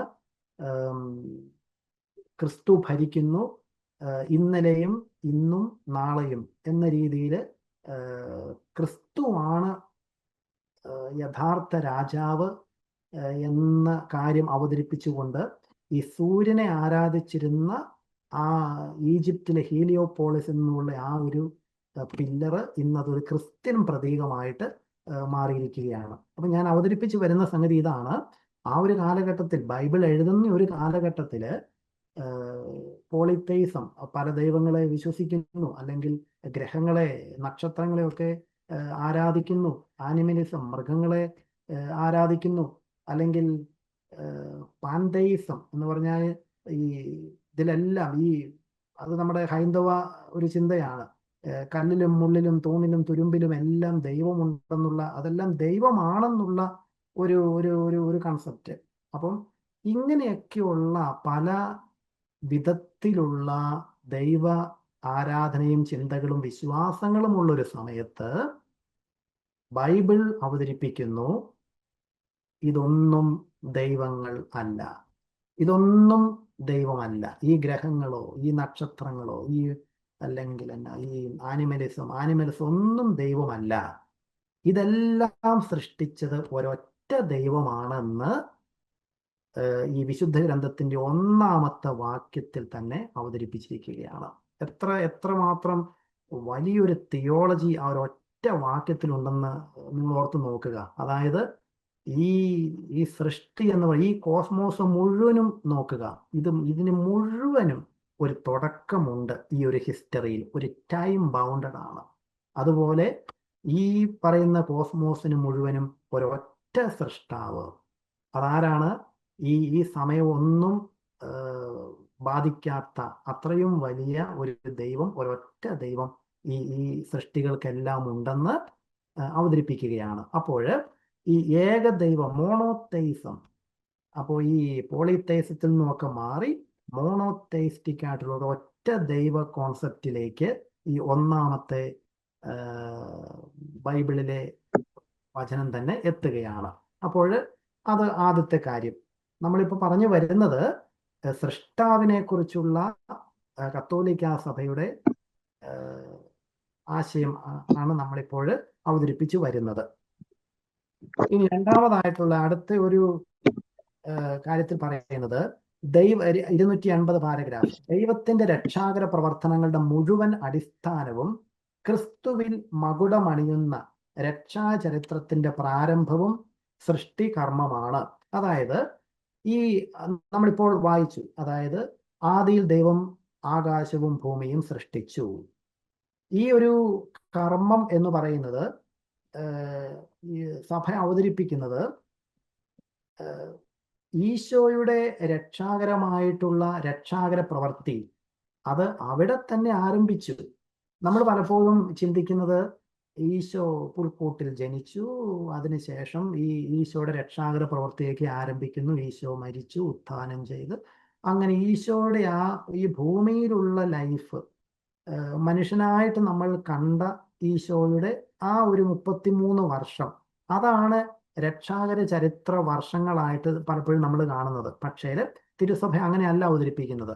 ഈ ആദിയിൽ ദൈവം ആകാശവും ഭൂമിയും സൃഷ്ടിച്ചു, അന്ന് തന്നെ ഈ ക്രിസ്തുവിന്റെ, ഈശോയുടെ രക്ഷാകര ചരിത്രം ആരംഭിച്ചു. അതിന്റെ കാര്യം എന്താണെന്ന് വെച്ച് കഴിഞ്ഞാൽ, നമ്മുടെ അടിസ്ഥാനപരമായിട്ടുള്ള വിശ്വാസം, അതായത് ഈ ഈശോ അല്ലെങ്കിൽ ക്രിസ്തു എന്ന് പറയുന്ന ദൈവപുത്രൻ ആരംഭിക്കുന്നത് എവിടെ? ഈ മാതാവിൻ്റെ മകനായിട്ട് പിറക്കുന്ന ആ സമയം മുതലല്ല. അനാദിയിൽ തന്നെ അവൻ ദൈവത്തോടു കൂടെ ആയിരുന്നു, വചനം ദൈവത്തോടു കൂടെ ആയിരുന്നു. അപ്പോൾ അന്ന് മുതൽ തന്നെ, ഈ തുടക്കത്തിൽ തന്നെ, അനാദിയിൽ തന്നെ ഈ ഭൂമിയുടെ രക്ഷാകര ചരിത്രം ആരംഭിച്ചു. എന്ന് പറഞ്ഞാൽ ഭൂമി ഉണ്ടായ കാലം മുതൽ തന്നെ ഇതിന്റെ രക്ഷാകര ചരിത്രം ആരംഭിച്ചു. അടുത്തതായിട്ട് നമ്മൾ 281 പാരഗ്രാഫിലെ കുറച്ച് കാര്യങ്ങൾ. അതുകൊണ്ടാണ് ക്രിസ്തുവിലുള്ള പുതിയ സൃഷ്ടിയുടെ ആഘോഷമായ പെസഹ ജാഗരണത്തിലെ വായനകൾ സൃഷ്ടി വിവരണത്തോടുകൂടി ആരംഭിക്കുന്നത്. അതായത് ഇത് തന്നെ നമ്മളിപ്പോൾ പറഞ്ഞ കാര്യങ്ങൾ തന്നെയാണ് ഇപ്പോൾ ഇവിടെ ആരംഭിക്കുന്നത്. നമ്മുടെ ലിറ്റർജിയിലൊക്കെ, പ്രത്യേകിച്ച് ബൈസന്റീൻ ലിറ്റർജിയിൽ, കർത്താവിൻ്റെ എല്ലാ പ്രധാന തിരുനാളുകളിലും വായനകൾ എന്ന് പറയുന്നത് ഈ ഉൽപ്പത്തിയിലെ സൃഷ്ടി വിവരണങ്ങളാണ് അവതരിപ്പിക്കുന്നത്. അതായത് പെസഹായുടെ അന്ന് പോലും അവർ വായിക്കുന്ന ഒന്നാമത്തെ വായന എന്ന് പറയുന്നത്, പഴയ നിയമത്തിൽ നിന്നുള്ള വായനയൊക്കെ എടുക്കുന്നത് എവിടെ നിന്നാണ്? ഈ ഭൂമിയുടെ സൃഷ്ടിയുടെ ആ ഭാഗങ്ങളൊക്കെയാണ് വായിക്കുന്നത്. അതിന്റെ കാര്യം എന്താണെന്ന് വെച്ച് കഴിഞ്ഞാൽ, ഇപ്പോൾ നമ്മൾ പറഞ്ഞ കാര്യമാണ്, ഈശോയുടെ രക്ഷാകരമായിട്ടുള്ള പ്രവർത്തികൾ ആരംഭിക്കുന്നത് ഈ ഭൂമിയിൽ ഈശോ ഭൂജാതനായ അന്ന് മുതലല്ല, മറിച്ച് സൃഷ്ടി നടന്ന അന്നു മുതൽ ഈ പ്രപഞ്ചത്തിന്റെ രക്ഷാകരമായിട്ടുള്ള ചരിത്രം ആരംഭിക്കുകയാണ്. ഇനി ഇപ്പോൾ നമ്മൾ അവതരിപ്പിച്ചത് സൃഷ്ടാവിനെ കുറിച്ചുള്ള നമ്മുടെ സഭയുടെ മതബോധന ഗ്രന്ഥപ്രകാരമുള്ള വിശ്വാസം, സന്ദേശം, കോൺസെപ്റ്റാണ് നമ്മളിപ്പോൾ അവതരിപ്പിച്ച സൃഷ്ടാവ്. സൃഷ്ടിയുമായി, മനുഷ്യനുമായി ബന്ധപ്പെട്ടുള്ള സൃഷ്ടാവിനെ കുറിച്ചുള്ള കാര്യമാണ് ഇപ്പോൾ നമ്മൾ അവതരിപ്പിച്ചത്. അതിൽ നമ്മൾ ഒന്നാമത് പറഞ്ഞ കാര്യം ഇതാണ്: സൃഷ്ടാവ് അനാദി, അവനൊരു കാലത്തിൽ ബൗണ്ടഡ് അല്ല, നമ്മുടെ ഭൂമിയുടെ പ്രപഞ്ചത്തിന്റെ സൃഷ്ടാവ്. രണ്ടാമതായിട്ട് നമ്മൾ പറഞ്ഞ പ്രധാന കാര്യം, ക്രിസ്തു ദൈവപുത്രൻ അനാദി മുതൽ പിതാവിൻ്റെ ഒപ്പം, സൃഷ്ടാവിൻ്റെ ഒപ്പമുണ്ട്. ഈ ഭൂമിയുടെ രക്ഷാകരമായിട്ടുള്ള ചരിത്രം ആരംഭിക്കുന്നത് ഈ സൃഷ്ടികർമ്മം, ഭൂമിയുടെ അല്ലെങ്കിൽ ലോകത്തിന്റെ സൃഷ്ടിയുടെ ചരിത്ര ആ തുടക്കത്തിൽ തന്നെ രക്ഷാകര ചരിത്രം ആരംഭിക്കുന്നു. അതിങ്ങനെ തുടർന്നുകൊണ്ടേയിരിക്കുന്നു. ഈ ഒരു സംഗതിയാണ് സൃഷ്ടാവിനെ കുറിച്ചുള്ള ഭാഗത്ത് നമ്മൾ പഠിച്ചത്. ഇനി രണ്ടാമതായിട്ടുള്ള, ഞാൻ ആദ്യം വന്ന ആ ക്രമത്തിൽ വരുവാണ്. രണ്ടാമതായിട്ടുള്ളത് സൃഷ്ടാവ് കഴിഞ്ഞാൽ പിന്നെ അടുത്ത ആളാരാണ്? സൃഷ്ടി. സൃഷ്ടാവ് സൃഷ്ടിച്ച സംഗതികളെല്ലാം കൂടി സൃഷ്ടി. അതിൽ നമ്മൾ 282 പാരഗ്രാഫിൽ ഇങ്ങനെ വായിക്കുന്നു: സൃഷ്ടിയെക്കുറിച്ചുള്ള മതബോധനം ഏറ്റവും പ്രാധാന്യം അർഹിക്കുന്നതാണ്. ഇതിനോടാണ് മനുഷ്യ ജീവിതത്തിന്റെയും ക്രൈസ്തവ ജീവിതത്തിന്റെയും അടിസ്ഥാനങ്ങൾ ബന്ധിക്കപ്പെട്ടിരിക്കുന്നത്. മനുഷ്യൻ എക്കാലവും ഉന്നയിക്കുന്ന മൗലിക പ്രശ്നങ്ങൾക്ക് ക്രിസ്തീയ വിശ്വാസം നൽകുന്ന പ്രത്യുത്തരം വിശദമാക്കുന്നത് ഈ മതബോധനമാണ്. നാം എവിടെ നിന്ന് വരുന്നു, നാം എങ്ങോട്ട് പോകുന്നു, നമ്മുടെ ഉത്ഭവം എവിടെ നിന്ന്, നമ്മുടെ അന്ത്യം എന്ത്, അസ്തിത്വമുള്ളവയെല്ലാം എവിടെ നിന്ന് വന്നു, എങ്ങോട്ട് പോകുന്നു, ഉത്ഭവത്തെയും അന്ത്യത്തെയും കുറിച്ചുള്ള ഈ ചോദ്യങ്ങൾ രണ്ടും പരസ്പരം വേർതിരിക്കാവുന്നതല്ല. നമ്മുടെ ജീവിതത്തിന്റെയും പ്രവർത്തന രീതിയുടെയും അർത്ഥത്തെയും ആഭിമുഖ്യത്തെയും സംബന്ധിച്ചോളം ഈ ചോദ്യങ്ങൾ നിർണായകങ്ങളാണ്. ഈ ഒരു വളരെ ക്ലിയർ ആണ് ഈ ഒരു ആമുഖമായിട്ടുള്ള ഈ ഒരു പാരഗ്രാഫ്. ഇപ്പൊ പറഞ്ഞ ചോദ്യങ്ങൾ നോക്കുക. നമ്മൾ ആരാണ്, നമ്മൾ എവിടെ നിന്നും വരുന്നു, നമ്മൾ എവിടേക്കാണ് പോകുന്നത്, നമ്മൾ ഇവിടെ ആയിരിക്കുന്നതിന്റെ ലക്ഷ്യം എന്താണ്, നമ്മുടെ ഇവിടുത്തെ ഒരു എക്സിസ്റ്റൻസിന്റെ ഒരു മീനിങ്, ഞാൻ എന്തിനാണ് ഇവിടെ ജീവിച്ചിരിക്കുന്നത് എന്നുള്ള കാര്യങ്ങൾക്കെല്ലാമുള്ള ഉത്തരം ഈ സൃഷ്ടിയെക്കുറിച്ചുള്ള മതബോധനത്തിലാണ് നമുക്ക് ലഭിക്കുന്നത്. അതുപോലെ തന്നെ അടുത്ത പാരഗ്രാഫിൽ പറയുന്നത്, പ്രപഞ്ചത്തിന്റെയും മനുഷ്യരുടെയും ഉത്ഭവത്തെക്കുറിച്ചുള്ള ചോദ്യം അനേകം ശാസ്ത്രീയ പഠനങ്ങൾക്ക് വിഷയമായിട്ടുണ്ട്. പ്രപഞ്ചത്തിന്റെ ആയുസ്, അളവുകൾ, ജീവരൂപങ്ങളുടെ വികാസം, മനുഷ്യന്റെ ആവിർഭാവം എന്നിവയെക്കുറിച്ചുള്ള നമ്മുടെ അറിവിനെ സ്തുത്യർഹമായി പുഷ്ടിപ്പെടുത്തുവാൻ ഈ പഠനങ്ങൾക്ക് കഴിഞ്ഞു. സൃഷ്ടാവിന്റെ മഹത്വത്തെ പുകഴ്ത്തുവാൻ നമ്മെ ക്ഷണിക്കുന്നവയാണ് പ്രസ്തുത ശാസ്ത്രീയ കണ്ടുപിടുത്തങ്ങൾ. ദൈവത്തിന്റെ സമസ്ത സൃഷ്ടികളെ പ്രതിയും പണ്ഡിതന്മാർക്കും ഗവേഷകർക്കും ദൈവം നൽകുന്ന അറിവിനെയും ജ്ഞാനത്തെ പ്രതിയും അവിടത്തേക്ക് കൃതജ്ഞത അർപ്പിക്കുവാൻ നമ്മെ പ്രേരിപ്പിക്കുന്നവയാണ് ഇവ. ഈ ഒരു പാരഗ്രാഫിലെ ഒന്ന് അവതരിപ്പിക്കാനുള്ള ഒരു കാര്യം എന്ന് പറയുന്നത്, ചിലപ്പോൾ നമ്മൾ ചിന്തിക്കുന്ന ഒരു കാര്യമാണ്, ഈ ശാസ്ത്രീയമായിട്ടുള്ള കണ്ടുപിടുത്തങ്ങളൊക്കെ പുരോഗമിക്കുമ്പോൾ ഈ ദൈവം ഇതെല്ലാം സൃഷ്ടിച്ചു എന്നൊക്കെ പറയുന്നതിൽ വലിയ സാങ്കത്യം ഉണ്ടോ? അല്ലെങ്കിൽ ഇപ്പോൾ ഒത്തിരി ശാസ്ത്രത്തെ കൂട്ടുപിടിച്ചുകൊണ്ട് ഒത്തിരി നിരീശ്വരവാദികൾ ഇറങ്ങിയിട്ടുണ്ട്.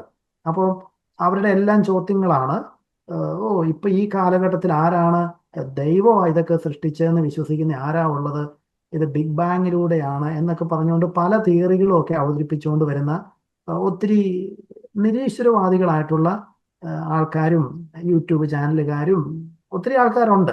ഓക്കെ, അപ്പൊ അങ്ങനെയൊക്കെയുള്ള ഒരു അവസരത്തിൽ ചിലപ്പം നമുക്ക് പോലും ഒരു കൺഫ്യൂഷൻ, അല്ലെങ്കിൽ നമ്മുടെ വിശ്വാസത്തെയൊക്കെ ചലഞ്ച് ചെയ്യുന്ന രീതിയിലുള്ള ചോദ്യങ്ങളാണ് ഈ വരുന്നത്. പക്ഷേ നമ്മുടെ മതബോധന ഗ്രന്ഥം നമ്മളെ അവതരിപ്പിക്കുന്നത് ഇങ്ങനെയാണ്: ഈ ഒരു കണ്ടുപിടുത്തങ്ങളും അല്ലെങ്കിൽ ഈ ശാസ്ത്രജ്ഞന്മാരുടെ കഴിവും ഒക്കെ നമ്മളെ നയിക്കുന്നത് മറ്റൊരു ഒരു ലക്ഷ്യത്തിലേക്കാണ്. അതായത് ഈ പ്രപഞ്ചം ഇത് കൂടുതൽ കൂടുതൽ വലുതാണ്, ഇതിന്റെ അത്ഭുതകരമായിട്ടുള്ള കാര്യങ്ങൾ കാണുമ്പോൾ ഇതും കൂടി സൃഷ്ടിച്ചവൻ എത്രമാത്രം ഉയരത്തിലാണെന്നുള്ള ഒരു അത്ഭുതമാണ് ശരിക്കും നമ്മളിൽ ഉണ്ടാവേണ്ടത്. അതായത് ദൈവം ഇല്ല എന്നുള്ളൊരു സങ്കല്പത്തിലേക്കല്ല, ആ ഒരു കാര്യത്തിലോട്ടല്ല നമ്മൾ വരേണ്ടത്. അതായത് കൂടുതൽ കൂടുതൽ കൂടുതൽ സൃഷ്ടിച്ചൊരു ദൈവത്തെ നമ്മൾ കൂടുതൽ മഹത്വപ്പെടുത്തുന്നു.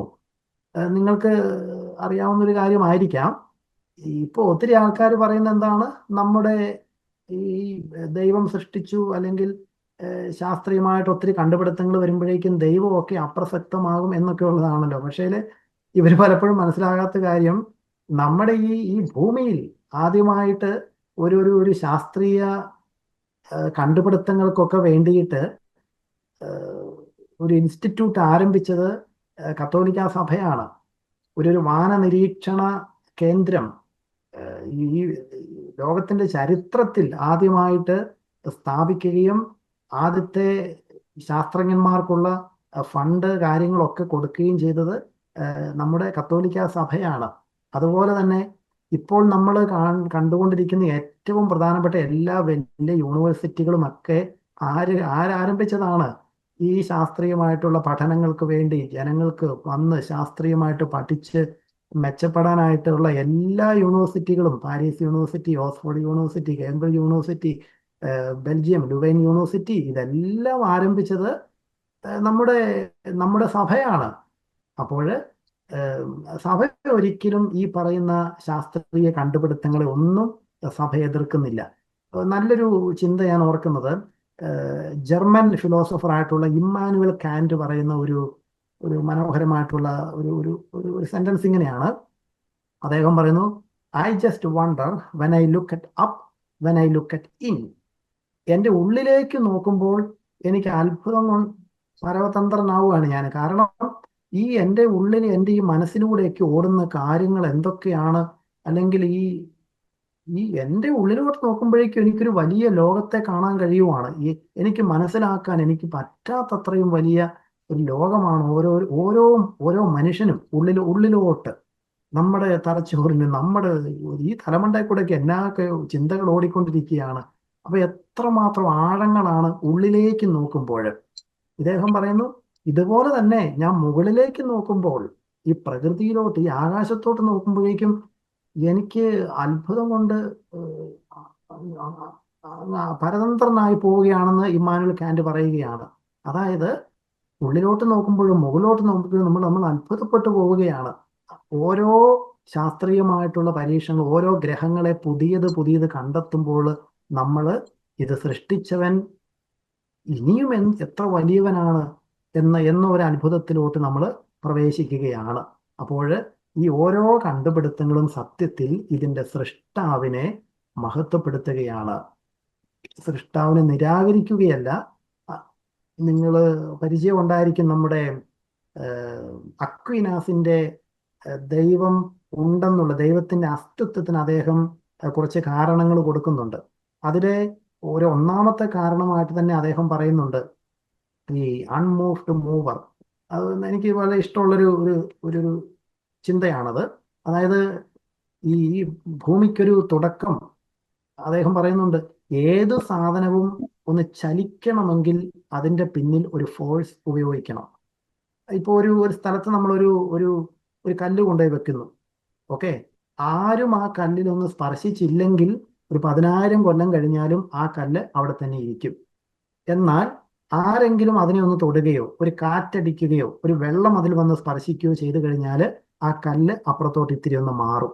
അപ്പോൾ ഈ പ്രപഞ്ചം മുഴുവനും ചലിച്ചുകൊണ്ടിരിക്കുകയാണ്. മുഴുവനും ഈ പ്രപഞ്ചത്തിൽ ചലിക്കാത്തതായിട്ടൊന്നുമില്ല, എല്ലാം ചലിച്ചുകൊണ്ടിരിക്കുകയാണ്. അക്വിനാസ് ചോദിക്കുന്നുണ്ട്, ഇതിനെ മുഴുവനും ചലിപ്പിച്ച ഒരു ആദ്യ സംഗതി ഉണ്ടല്ലോ, ഇതിനെ മുഴുവൻ ചലനം കൊടുത്തൊരു തുടക്ക ഫോഴ്സ്, അതെന്താണ്? അദ്ദേഹം അതിന് ദൈവം എന്ന് പേര് കൊടുക്കുകയാണ്. ഇങ്ങനെ കുറച്ച് കാരണങ്ങൾ അദ്ദേഹം അവതരിപ്പിക്കുന്നുണ്ട്. അപ്പൊ ഞാൻ ഇതിങ്ങ് പറഞ്ഞു പോയ സമയത്ത് സൂചിപ്പിച്ചു എന്ന് മാത്രമേ ഉള്ളൂ. അപ്പോൾ ഈ പറയുന്ന കണ്ടുപിടുത്തങ്ങളൊന്നും, ശാസ്ത്രീയമായിട്ടുള്ള കണ്ടുപിടുത്തങ്ങളൊന്നും സൃഷ്ടാവായിട്ടുള്ള ദൈവത്തെ നിരാകരിക്കുന്ന കാരണങ്ങളല്ല, മറിച്ച് അതെല്ലാം സൃഷ്ടാവിൻ്റെ വലുപ്പത്തെ കൂടുതൽ പ്രകാശിപ്പിക്കുകയും കൂടുതൽ സൃഷ്ടാവിനെ പുകഴ്ത്താനായിട്ട് നമുക്ക് അവസരം തരികയും ചെയ്യുന്നവയാണ് പുതിയ അറിവുകളൊക്കെ.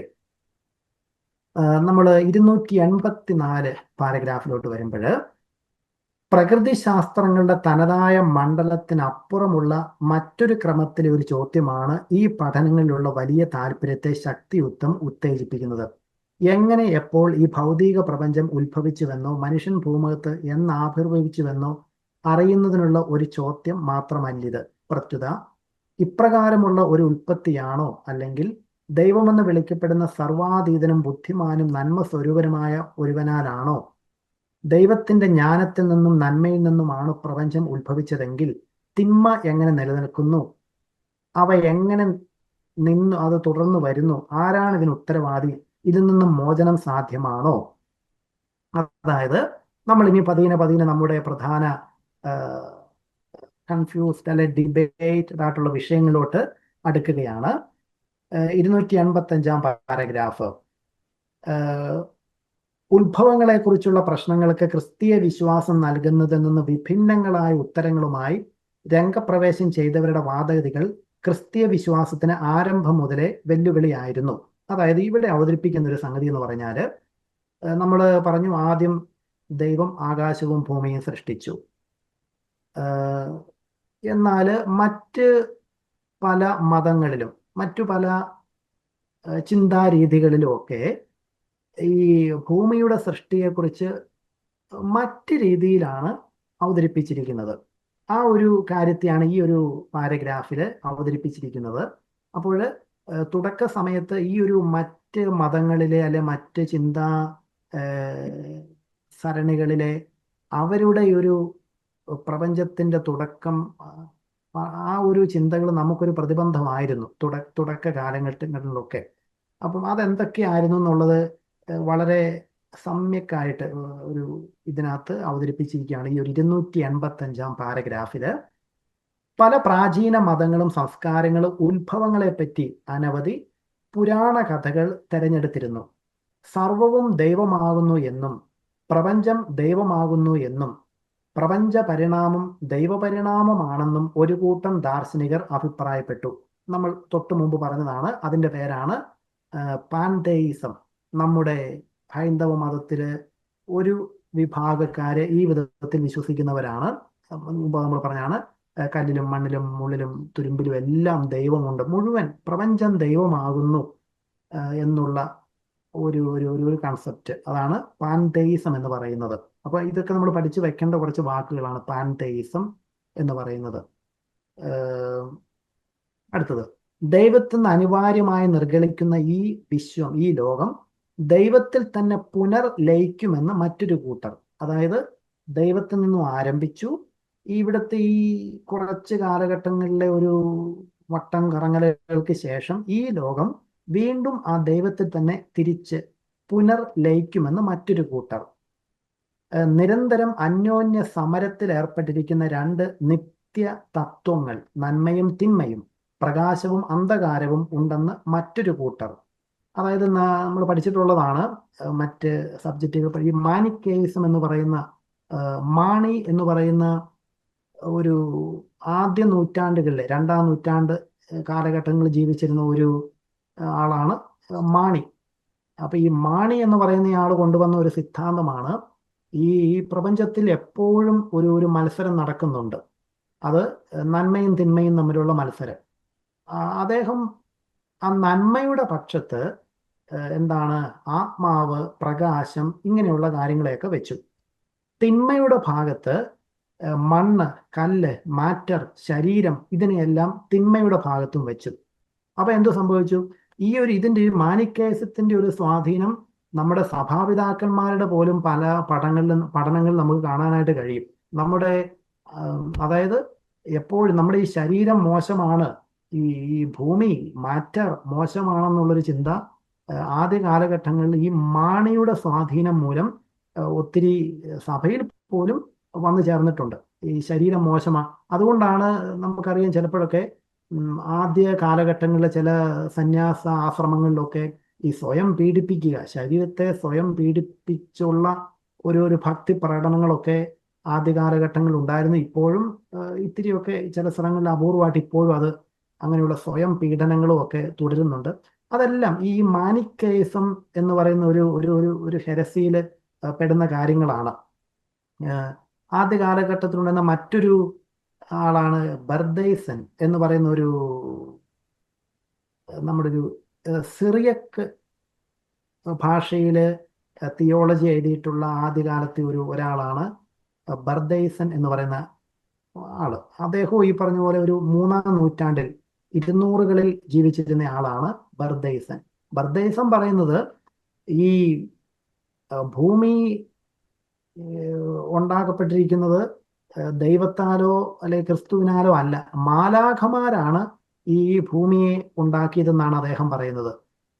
അദ്ദേഹം പറയുന്നുണ്ട് 4 മൂലകങ്ങളിൽ നിന്നുമാണ്: വെള്ളം, വായു, ഭൂമി, പിന്നെന്താണ് ഒന്നുകൂടെ ഉണ്ട്, വെള്ളം, ഭൂമി, വായു, ഇങ്ങനെ ഒരു 4 മൂലകങ്ങൾ. ഇതിനെല്ലാം കൂടെ ലയിപ്പിച്ച് ആരുണ്ടാക്കി? മാലാഖമാരുണ്ടാക്കി എന്നാണ് ഈ ബർദേസൻ എന്ന് പറയുന്ന ആദ്യ കാലഘട്ടത്തിൽ ഈസ്റ്റ് സിറിയക് റൈറ്ററാണ്. നമ്മുടെ ഇദ്ദേഹത്തിനൊക്കെ എതിരായിട്ടാണ് സെന്റ് എഫ്രൈമിനെ പോലുള്ളവര് എഴുതുകയൊക്കെ ചെയ്തത്. ഈ ബർദേസനാണ് ആദ്യമായിട്ട് ഈ ഹിംസ് കവിതാ രൂപത്തിൽ തിയോളജി എഴുതി തുടങ്ങിയ ആള്. ഈ ഹിംനോഗ്രഫിയുടെ പിതാവായിട്ട് അറിയപ്പെടുന്നതും ഈ ബർദേസൻ എന്ന് പറയുന്ന ആളാണ്. അപ്പം ഇദ്ദേഹമൊക്കെ അവതരിപ്പിക്കുന്നത് ഈ നമ്മൾ വിശ്വസിക്കുന്ന രീതിയിലല്ല ഭൂമിയുടെ ഉത്ഭവത്തെക്കുറിച്ച് ഈ പറയുന്ന ആൾക്കാരൊക്കെ മാനിക്കെയിനും ഒക്കെ അവതരിപ്പിക്കുന്നത്. ഇവരിൽ ചിലരുടെ അഭിപ്രായങ്ങൾ അനുസരിച്ച് പ്രപഞ്ചം ഒരു തിന്മയാണ്, ഒരു ജീർണതയുടെ ഫലമാണ് ഈ ലോകം. അതിനാൽ ഇത് ഉപേക്ഷിക്കപ്പെടുകയോ പുറന്തള്ളപ്പെടുകയോ ചെയ്യേണ്ടതാണ്. ഇങ്ങനെ പറയുന്ന ഒരു പ്രധാന കൂട്ടരാണ് ഈ നോസ്റ്റിസിസംകാര്, ജ്ഞാനവാദികൾ. വേറെ ചിലരുടെ വീക്ഷണത്തിൽ പ്രപഞ്ച സൃഷ്ടി നിർവഹിച്ചത് ദൈവമാണെങ്കിലും ഒരു വാച്ച് നിർമ്മാതാവ് വാച്ച് നിർമ്മിച്ച ശേഷം അതിൻ്റെ സ്വയം പ്രവർത്തനത്തിന് അതിനെ വിടുന്നത് പോലെ സൃഷ്ടി കർമ്മശേഷം ദൈവം പ്രപഞ്ചത്തെ അതിനായി തന്നെ കൈവിട്ടു എന്ന് ദൈസം എന്ന് പറയും.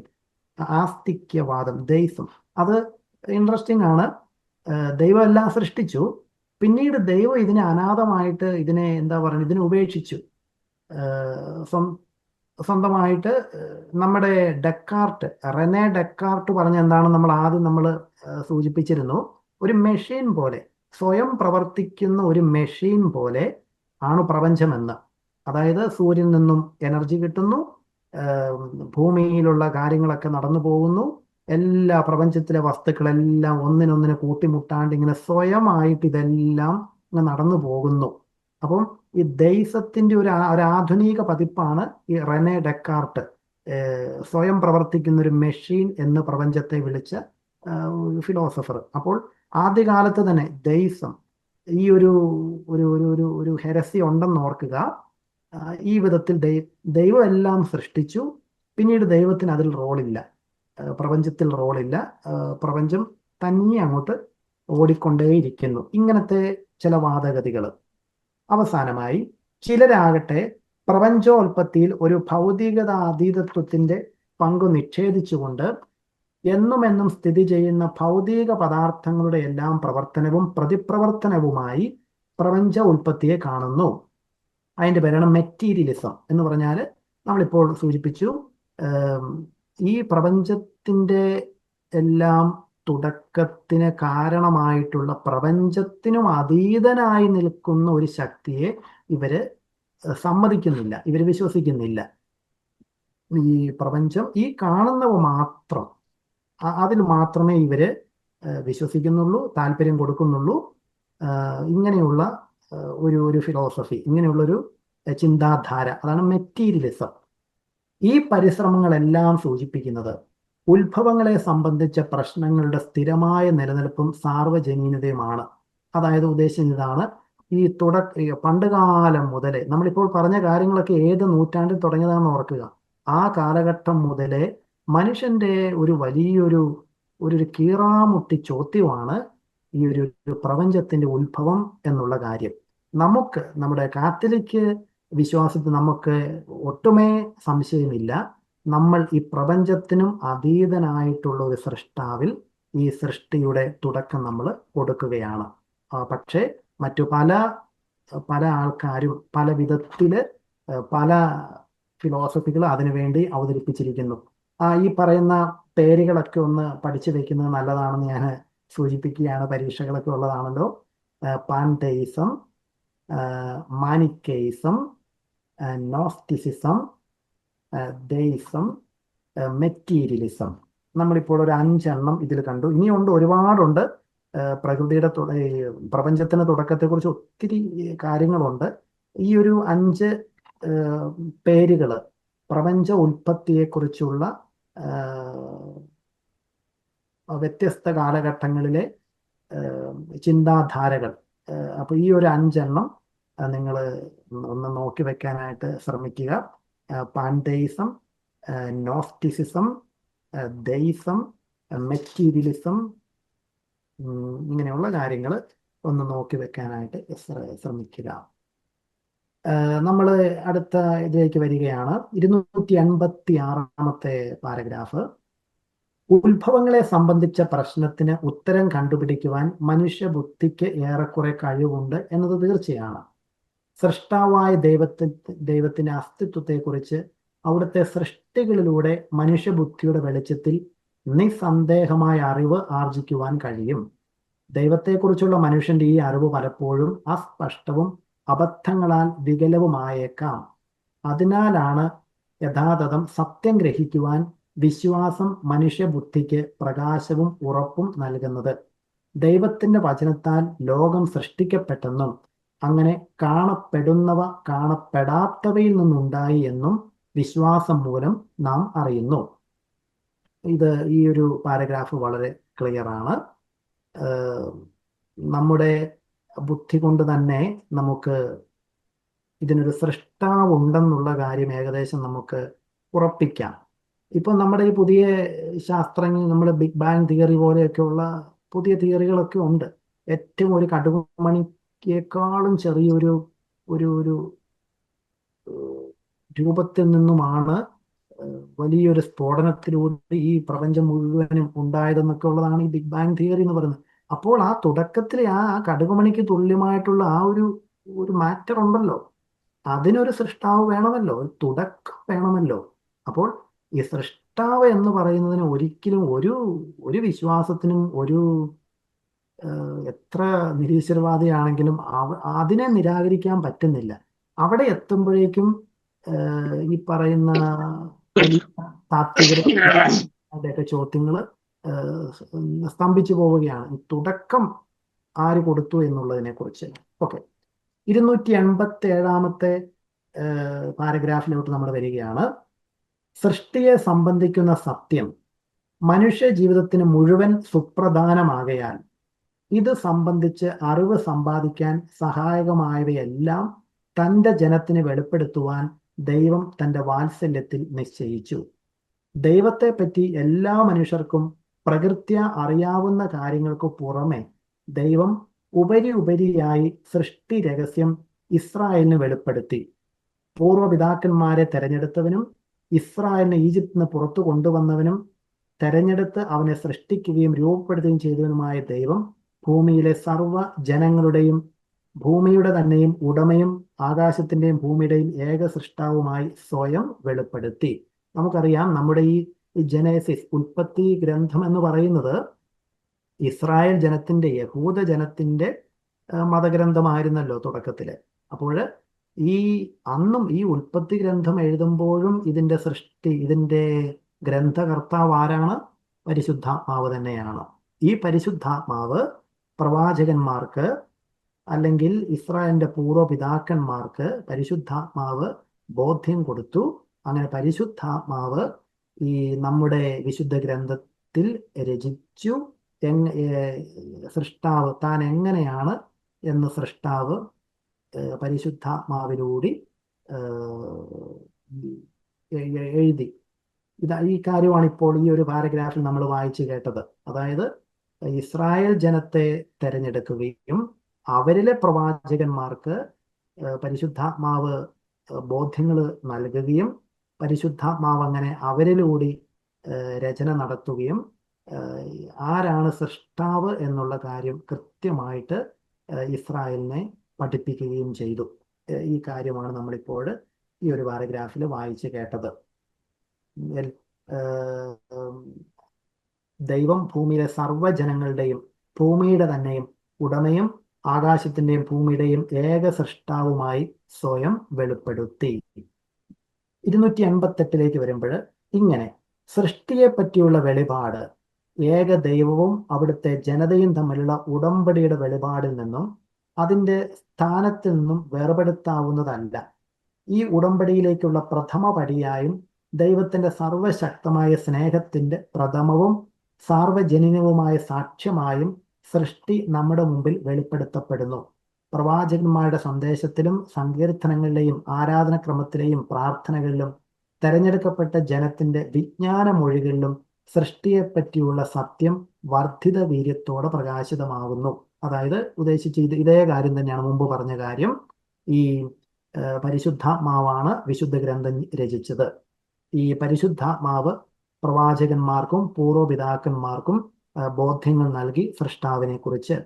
ഈ സൃഷ്ടാവിനെ കുറിച്ചുള്ള കാര്യങ്ങൾ പിന്നീട് ഇസ്രായേൽ ജനം അവരുടെ സങ്കീർത്തനങ്ങൾ, അവരുടെ ആരാധനക്രമം, അവരുടെ പ്രാർത്ഥനകൾ, അവരുടെ വിജ്ഞാനമൊഴികൾ, ഇതിലൂടെയെല്ലാം ഈ സൃഷ്ടാവ് ആരാണെന്നുള്ള കാര്യം അവര് പിന്നീട് വന്ന തലമുറകൾക്ക് അവതരിപ്പിച്ചു കൊടുത്തു. 289 പാരഗ്രാഫിൽ വരുമ്പോൾ സൃഷ്ടിയെക്കുറിച്ചുള്ള വിശുദ്ധ ലിഖിത ഭാഗങ്ങളിൽ ഉൽപ്പത്തി പുസ്തകത്തിലെ ആദ്യത്തെ 3 അധ്യായങ്ങൾക്ക് അതുല്യമായ സ്ഥാനമുണ്ട്. സാഹിത്യരൂപ സംബന്ധമായി പറഞ്ഞാൽ ഈ വിവരണങ്ങൾക്ക് വ്യത്യസ്തങ്ങളായ ഉറവിടങ്ങൾ ഉണ്ടായിരുന്നിരിക്കാം. നമ്മളത് ഒത്തിരി ബൈബിളിന്റെ ക്ലാസ് നിങ്ങളത് പഠിച്ചിട്ടുള്ളതാണെന്ന് ഞാൻ കരുതുകയാണ്. ദൈവനിവേശിതരായ ഗ്രന്ഥകാരന്മാർ ഇവയെ വിശുദ്ധ ലിഖിതത്തിന്റെ ആരംഭത്തിൽ തന്നെ ചേർത്തിരിക്കുന്നു. ഇത് പ്രപഞ്ച സൃഷ്ടിയെക്കുറിച്ചുള്ള സത്യങ്ങൾ ഉദാത്തമായ ഭാഷയിൽ അവതരിപ്പിക്കാൻ വേണ്ടിയാണ്. സൃഷ്ടിക്ക് ദൈവത്തിലുള്ള ഉത്ഭവവും അന്ത്യവും അതിൻ്റെ ക്രമവും നന്മയും മനുഷ്യന്റെ വിളിയും ഒടുവിൽ പാപത്തിന്റെ ദുരന്തവും രക്ഷയുടെ പ്രത്യാശയുമാണ് ദൈവനിവേശിത ഗ്രന്ഥകാരന്മാർ അവതരിപ്പിക്കുന്ന സത്യങ്ങൾ. ക്രിസ്തുവിന്റെ പ്രകാശത്തിൽ വിശുദ്ധ ഗ്രന്ഥത്തിന്റെ ഐക്യം കണക്കിലെടുത്തുകൊണ്ട് സഭയുടെ സജീവ പാരമ്പര്യങ്ങൾക്ക് അനുസൃതമായി വായിച്ചാൽ സൃഷ്ടിയെ സംബന്ധിക്കുന്ന ഈ വിവരണങ്ങൾ ആരംഭത്തിന്റെ സൃഷ്ടി, പാപം, രക്ഷാ വാഗ്ദാനം എന്നിവയുടെ രഹസ്യങ്ങളെക്കുറിച്ചുള്ള മതബോധനത്തിന്റെ മുഖ്യ ഉറവിടമായി നിലനിൽക്കും. നമ്മൾ പഠിച്ചിട്ടുണ്ടായിരിക്കാം ഈ ഉൽപ്പത്തി പുസ്തകത്തിന്റെ ആദ്യത്തെ ഒരു 12 അധ്യായങ്ങൾ അത് പ്രീ ഹിസ്റ്റോറിക് ആണ് എന്ന്. എന്ന് പറയുമ്പോൾ നമ്മൾ ഉദ്ദേശിക്കുന്നത് ഇതിനു മുമ്പുള്ള ആദ്യത്തെ 12 അധ്യായങ്ങളിലെ കാര്യങ്ങൾ നടന്നില്ല എന്നല്ല.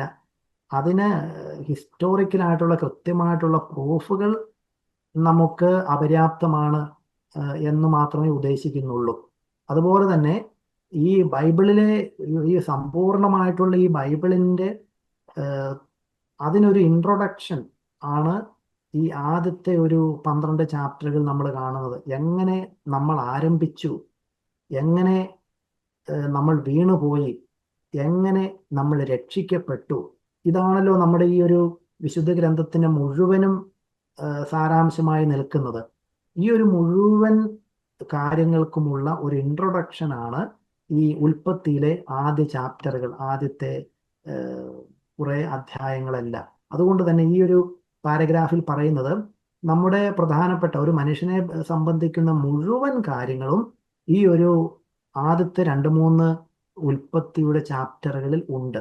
എങ്ങനെ നമ്മൾ സൃഷ്ടിക്ക് ദൈവത്തിലുള്ള ഉത്ഭവം, അന്ത്യവും അതിൻ്റെ ക്രമവും നന്മയും മനുഷ്യന്റെ വിളിയും ഒടുവിൽ പാപത്തിന്റെ ദുരന്തവും രക്ഷയുടെ പ്രത്യാശയും ഇതൊക്കെ ദൈവനിവേശിത ഗ്രന്ഥകാരന്മാർ ഈ ഒരു ആദ്യ ചാപ്റ്ററുകളിൽ അവതരിപ്പിക്കുന്നു എന്ന്. അപ്പോൾ ആ ഒരു 2-3 പാരഗ്രാഫിൽ സൂചിപ്പിക്കുന്നത് ഇതാണ്: നമ്മുടെ ഈ പ്രപഞ്ചത്തിനൊരു സൃഷ്ടാവുണ്ട്. അത് ഇസ്രായേൽ അവരുടെ ഗ്രന്ഥത്തിൽ എഴുതി വെച്ചു. ഈ ഒരു വിശുദ്ധ ഗ്രന്ഥത്തിന്റെ രചന നടത്തിയത് പരിശുദ്ധാത്മാവാണ്. ഈ പരിശുദ്ധാത്മാവ് നൽകിയ ഈ ഒരു ബോധ്യം അവരവരുടെ പ്രാർത്ഥനകളിൽ, സങ്കീർത്തനങ്ങളിൽ, ലിറ്റർജിയിലെല്ലാം ഉൾപ്പെടുത്തി വരുന്ന പുതിയ തലമുറകൾക്ക് അവരെ കൈമാറി കൊടുത്തു. അതിനുശേഷം ഈ വിശുദ്ധ ഗ്രന്ഥത്തിന്റെ 1-ാമത്തെ അധ്യായങ്ങളിൽ തന്നെ ഈ രക്ഷാകര ചരിത്രം മുഴുവനും ഏറ്റവും സമ്യക്കായിട്ട്, അല്ലെങ്കിൽ ആ കാലഘട്ടത്തിൽ ജനങ്ങൾക്ക് കുറച്ച് നന്നായിട്ട് മനസ്സിലാവുന്ന തരത്തിൽ വളരെ ഒരു കഥാരൂപത്തിൽ ഈ കാര്യങ്ങളെല്ലാം അതിൻ്റെ തുടക്ക അധ്യായങ്ങളിൽ അവതരിപ്പിക്കുകയും ചെയ്തിരിക്കുന്നു. ഇനി സൃഷ്ടിയെക്കുറിച്ചുള്ള മറ്റൊരു പ്രധാനപ്പെട്ട ഇനി നമ്മൾ ഇപ്പം സൃഷ്ടിയെക്കുറിച്ചുള്ള ഒരു പൊതു അവതരണം, സൃഷ്ടാവും സൃഷ്ടിയും തമ്മിലുള്ള ബന്ധമാണ് ഇപ്പോൾ നമ്മൾ അവതരിപ്പിച്ചത്. ആദ്യം നമ്മൾ സൃഷ്ടാവിനെ കുറിച്ച് പറഞ്ഞു, രണ്ടാമത് നമ്മൾ സൃഷ്ടിയെക്കുറിച്ച് പറഞ്ഞു, സൃഷ്ടാവിൽ നിന്നും വരുന്ന സൃഷ്ടിയെക്കുറിച്ച് നമ്മൾ സൂചിപ്പിച്ചു. ഇനി നമ്മൾ പഠിക്കാനായിട്ട് പോകുന്ന കാര്യങ്ങൾ എന്ന് വെച്ചാൽ ഇപ്പോൾ നമ്മൾ ഈ കാണുന്ന ഈ സൃഷ്ടിയുടെ പ്രത്യേകതകൾ എന്തൊക്കെയാണെന്നുള്ളതാണ് ഇനിയുള്ള ഭാഗത്ത് നമ്മൾ അവതരിപ്പിക്കാനായിട്ട് പോകുന്നത്. നമ്മൾ അടുത്ത ഒരു പാരഗ്രാഫിലേക്ക് വരുമ്പോൾ രണ്ടാമത്തെ സെക്ഷനായിട്ട് ഇവിടെ കൊടുത്തിട്ടുണ്ട് സൃഷ്ടി, പരിശുദ്ധ ത്രിത്വത്തിന്റെ പ്രവൃത്തി. അപ്പൊ നമ്മൾ ആദ്യം ഈ സൃഷ്ടാവ് എന്ന് നമ്മൾ പറഞ്ഞു. അപ്പൊ ഈ സൃഷ്ടാവ് എന്ന് പറയുന്നത് ഒരാളാണോ, അത് പരിശുദ്ധ ത്രിത്വത്തിന്റെ ആയിട്ടാണ് സഭ മനസ്സിലാക്കുന്നത്, നമ്മളെ പഠിപ്പിക്കുന്നത്. ഇപ്പൊ ചില ആൾക്കാർക്ക് ചിലപ്പോൾ, എനിക്കും പണ്ടൊരു സംശയം ഉണ്ടായിരുന്നതാണ്, നമ്മളെപ്പോഴും കരുതുന്നത് എന്താണ്, യാഹ്വേ അല്ലെങ്കിൽ ഒരാള് പിതാവായ ദൈവം ഇതെല്ലാം സൃഷ്ടിച്ചു എന്ന്, അല്ലെങ്കിൽ പുത്രന് പരിശുദ്ധാത്മാവിന് ഈ ഒരു സൃഷ്ടിയിൽ വലിയൊരു റോളില്ല എന്ന തരത്തിലാണ് ചിലപ്പോഴെങ്കിലും നമ്മൾ പഠിച്ചു വെച്ചിട്ടുള്ളത്. എന്നാൽ നമ്മുടെ മതബോധന ഗ്രന്ഥം വ്യത്യസ്തമായിട്ടാണ്, അല്ലെങ്കിൽ നമ്മുടെ ആ രീതിയിലല്ല, നമ്മൾ വിശ്വസിച്ചിരുന്ന രീതിയിലല്ല അവതരിപ്പിക്കുന്നത്. ഈ ഒരു സൃഷ്ടി കർമ്മത്തിൽ 3 പേരും പരിശുദ്ധ ത്രിത്വം പൂർണ്ണമായിട്ടും അതിൽ ഉണ്ടായിരുന്നു എന്നുള്ള വിശ്വാസമാണ് നമ്മുടെ സഭയ്ക്ക് ഉള്ളത്. 290 നോക്കുക നമ്മുടെ പാരഗ്രാഫ്. ആദിയിൽ ദൈവം ആകാശവും ഭൂമിയും സൃഷ്ടിച്ചു. വിശുദ്ധ ഗ്രന്ഥത്തിലെ ഈ ആദ്യ പദങ്ങൾ 3 കാര്യങ്ങളാണ് പ്രസ്താവിക്കുന്നത്. നിത്യനായ ദൈവം തനിക്കു പുറമേയുള്ള സർവ വസ്തുക്കൾക്കും ആരംഭം നൽകി. അവിടുന്ന് മാത്രമാണ് സൃഷ്ടാവ്. അസ്തിത്വമുള്ള സകലതും അവയുടെ എല്ലാം അസ്തിത്വദായകനായ ദൈവത്തെ ആശ്രയിച്ചാണ് സ്ഥിതി ചെയ്യുന്നത്. ഈ ഒന്നാമത്തെ ആ ഒരു സെന്റൻസിന് ഹീബ്രു ഭാഷയിൽ പറയുന്നത് ബെറേഷിത്ത് ബാറ എലോഹിം എന്നാണ്. ബെറേഷിത്ത് ബാറ എലോഹിം. അത് ഇങ്ങനെയുള്ള കാര്യങ്ങളൊക്കെ നിങ്ങൾ ബൈബിളിന്റെ ക്ലാസ്സിൽ പഠിക്കുമെന്ന് ഞാൻ കരുതുകയാണ്. നമുക്ക് അത്ര ആഴത്തിലോട്ട് പോകണ്ടല്ലോ. അപ്പോൾ ഈ ഒരു ഇത് നമ്മളൊന്ന് സൂചിപ്പിച്ച് വന്ന കാര്യം തന്നെയാണ് ഇപ്പോൾ അവതരിപ്പിക്കുന്നത്. അതുകൊണ്ട് നമുക്ക് കുറച്ച് സ്പീഡിൽ പോകാം. 291 പാരഗ്രാഫിൽ പറയുന്നു, ആദിയിൽ വചനമുണ്ടായിരുന്നു, വചനം ദൈവമായിരുന്നു, സമസ്തവും അവനിലൂടെ ഉണ്ടായി, ഒന്നും അവനെ കൂടാതെ ഉണ്ടായിട്ടില്ല. ഈ വചനം എന്ന് പറയുന്നത് ഈശോയാണെന്ന് ഓർക്കുക. ഒന്നും അവനെ കൂടാതെ ഉണ്ടായിട്ടില്ല. ദൈവം തൻ്റെ പ്രിയപുത്രനായ നിത്യവചനം വഴി സർവ്വതും സൃഷ്ടിച്ചുവെന്ന് പുതിയ നിയമം വെളിപ്പെടുത്തുന്നു. അതായത് ഈ ആദ്യ സമയം മുതൽ തന്നെ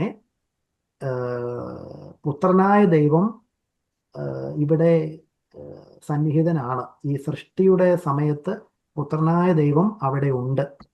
അവൻ വചനം ദൈവമായിരുന്നു, സമസ്തവും അവനിലൂടെ, ക്രിസ്തുവിലൂടെ എല്ലാം ഉണ്ടായി, ഒന്നും ക്രിസ്തുവിനെ കൂടാതെ ഉണ്ടായിട്ടില്ല. അപ്പോ ഈ തുടക്ക സമയത്ത്, സൃഷ്ടിയുടെ തുടക്കത്തിൽ ക്രിസ്തു ഉണ്ടായിരുന്നു എന്നത് പുതിയ നിയമത്തിലെ യോഹന്നാൻ കൃത്യമായിട്ട് ആ പ്രോലോഗിൽ അവതരിപ്പിച്ചിരിക്കുന്നു. അവനിൽ സ്വർഗത്തിലും ഭൂമിയിലുമുള്ള എല്ലാം സൃഷ്ടിക്കപ്പെട്ടു, എല്ലാം അവനിലൂടെയും അവനു വേണ്ടിയുമാണ് സൃഷ്ടിക്കപ്പെട്ടത്.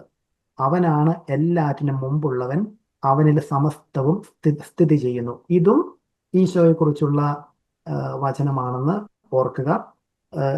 സെന്റ് എഫ്രേം പറയുന്ന സുന്ദരമായിട്ടുള്ളൊരു ഒരു ലോജിക്ക് ഇങ്ങനെയാണ്. അദ്ദേഹം പറയുന്നുണ്ടല്ലോ, ഈ നമ്മൾ വിശുദ്ധ ഗ്രന്ഥത്തിൽ നമ്മൾ പറയുന്നുണ്ടല്ലോ, നമുക്ക് നമ്മുടെ ഛായയിലും രൂപത്തിലും മനുഷ്യനെ സൃഷ്ടിക്കാമെന്ന്. അപ്പോൾ ദൈവം ആരോടാണ് നമുക്ക് എന്ന് പറഞ്ഞത്, ലെറ്റസ്, അതാരാ ഉദ്ദേശിക്കുന്നതെന്ന് ഇങ്ങനെ എഫ്രേം ചോദിക്കുവാണ്. മാലാഖമാരോടാണോ? ദൈവം, ഈ സർവജ്ഞാനിയായിട്ടുള്ള ദൈവം അവനേക്കാളും താഴെയുള്ള മാലാഖമാരോട് ആലോചിക്കേണ്ട ഒരു കാര്യമില്ലല്ലോ. അതുപോലെ തന്നെ മറ്റ് സൃഷ്ടികളോടാണോ?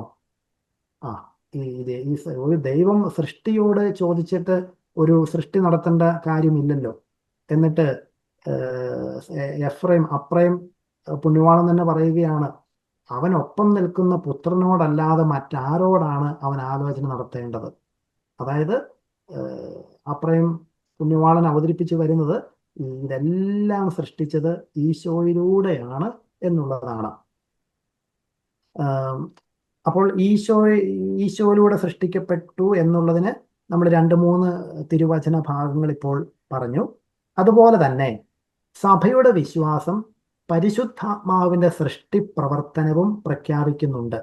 അവിടുന്നാണ് ജീവദാതാവ്, സൃഷ്ടാവായ ആത്മാവ്, വെനി ക്രയാത്തോർ സ്പിരിത്തൂസ്. ഈ വെനി ക്രയാത്തോർ സ്പിരിത്തൂസ് എന്ന് പറയുന്നത് മനോഹരമായിട്ടുള്ള ഒരു ഒരു ഒരു ലാറ്റിൻ പാട്ടാണ്.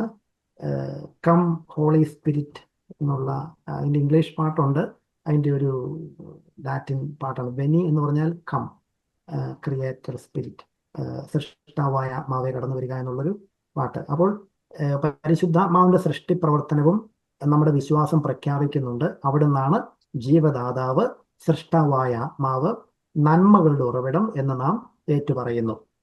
292 പാരഗ്രാഫും കൂടി ഒന്ന് ശ്രദ്ധിക്കുക. പിതാവിന്റെ സൃഷ്ടി പ്രവർത്തനത്തോട് അഭേദ്യമായി ബന്ധപ്പെട്ട പുത്രന്റെയും പരിശുദ്ധാത്മാവിന്റെയും സൃഷ്ടി പ്രവർത്തനത്തെ പഴയ നിയമം സൂചിപ്പിക്കുകയും പുതിയ നിയമം വെളിപ്പെടുത്തുകയും ചെയ്യുന്നതായി സഭയുടെ വിശ്വാസ പ്രകരണങ്ങളിൽ വളരെ സ്പഷ്ടമായി പ്രഖ്യാപിക്കപ്പെടുന്നു. ഒരേ ഒരു ദൈവമേ ഉള്ളൂ. അവിടുന്ന് പിതാവാണ്, ദൈവമാണ്, സൃഷ്ടാവാണ്, വിധാതാവാണ്, ക്രമദായകനാണ്. അവിടുന്ന് സ്വയമായിട്ടാണ് സർവ്വതും സൃഷ്ടിച്ചത്. അതായത് തൻ്റെ വചനവും വിജ്ഞാനവും വഴിയാണ്. പുത്രനും പരിശുദ്ധാത്മാവും വഴിയാണ്. പുത്രനും പരിശുദ്ധാത്മാവും അവിടുത്തെ കരങ്ങളാണെന്ന് പറയാം. സൃഷ്ടി പരിശുദ്ധ ത്രിത്വത്തിന്റെ പൊതു പ്രവൃത്തിയാണ്. ഇവിടെ ഇൻട്രസ്റ്റിംഗ് ആയിട്ടുള്ളൊരു കാര്യം നിങ്ങളുടെ ശ്രദ്ധയിൽ ഒന്ന് വെച്ചേക്കുക. ഈ ആദ്യ നൂറ്റാണ്ടുകളിലൊക്കെ ഉണ്ടായിരുന്ന വലിയൊരു ഹെരസി ആയിരുന്നല്ലോ ആര്യനിസം. അപ്പോൾ ഈ ആര്യനിസം, ആര്യൂസ് എന്ന് പറയുന്ന പ്രീസ്റ്റ്, അദ്ദേഹം അവതരിപ്പിച്ചത് ഈ ക്രിസ്തുവിനെയും ഒരു സൃഷ്ടിയിലെ ഏറ്റവും പ്രധാനപ്പെട്ട ആദ്യത്തെ സൃഷ്ടിയായിട്ട് ഈ ക്രിസ്തുവിനെ ആര്യൂസ് വെച്ചു.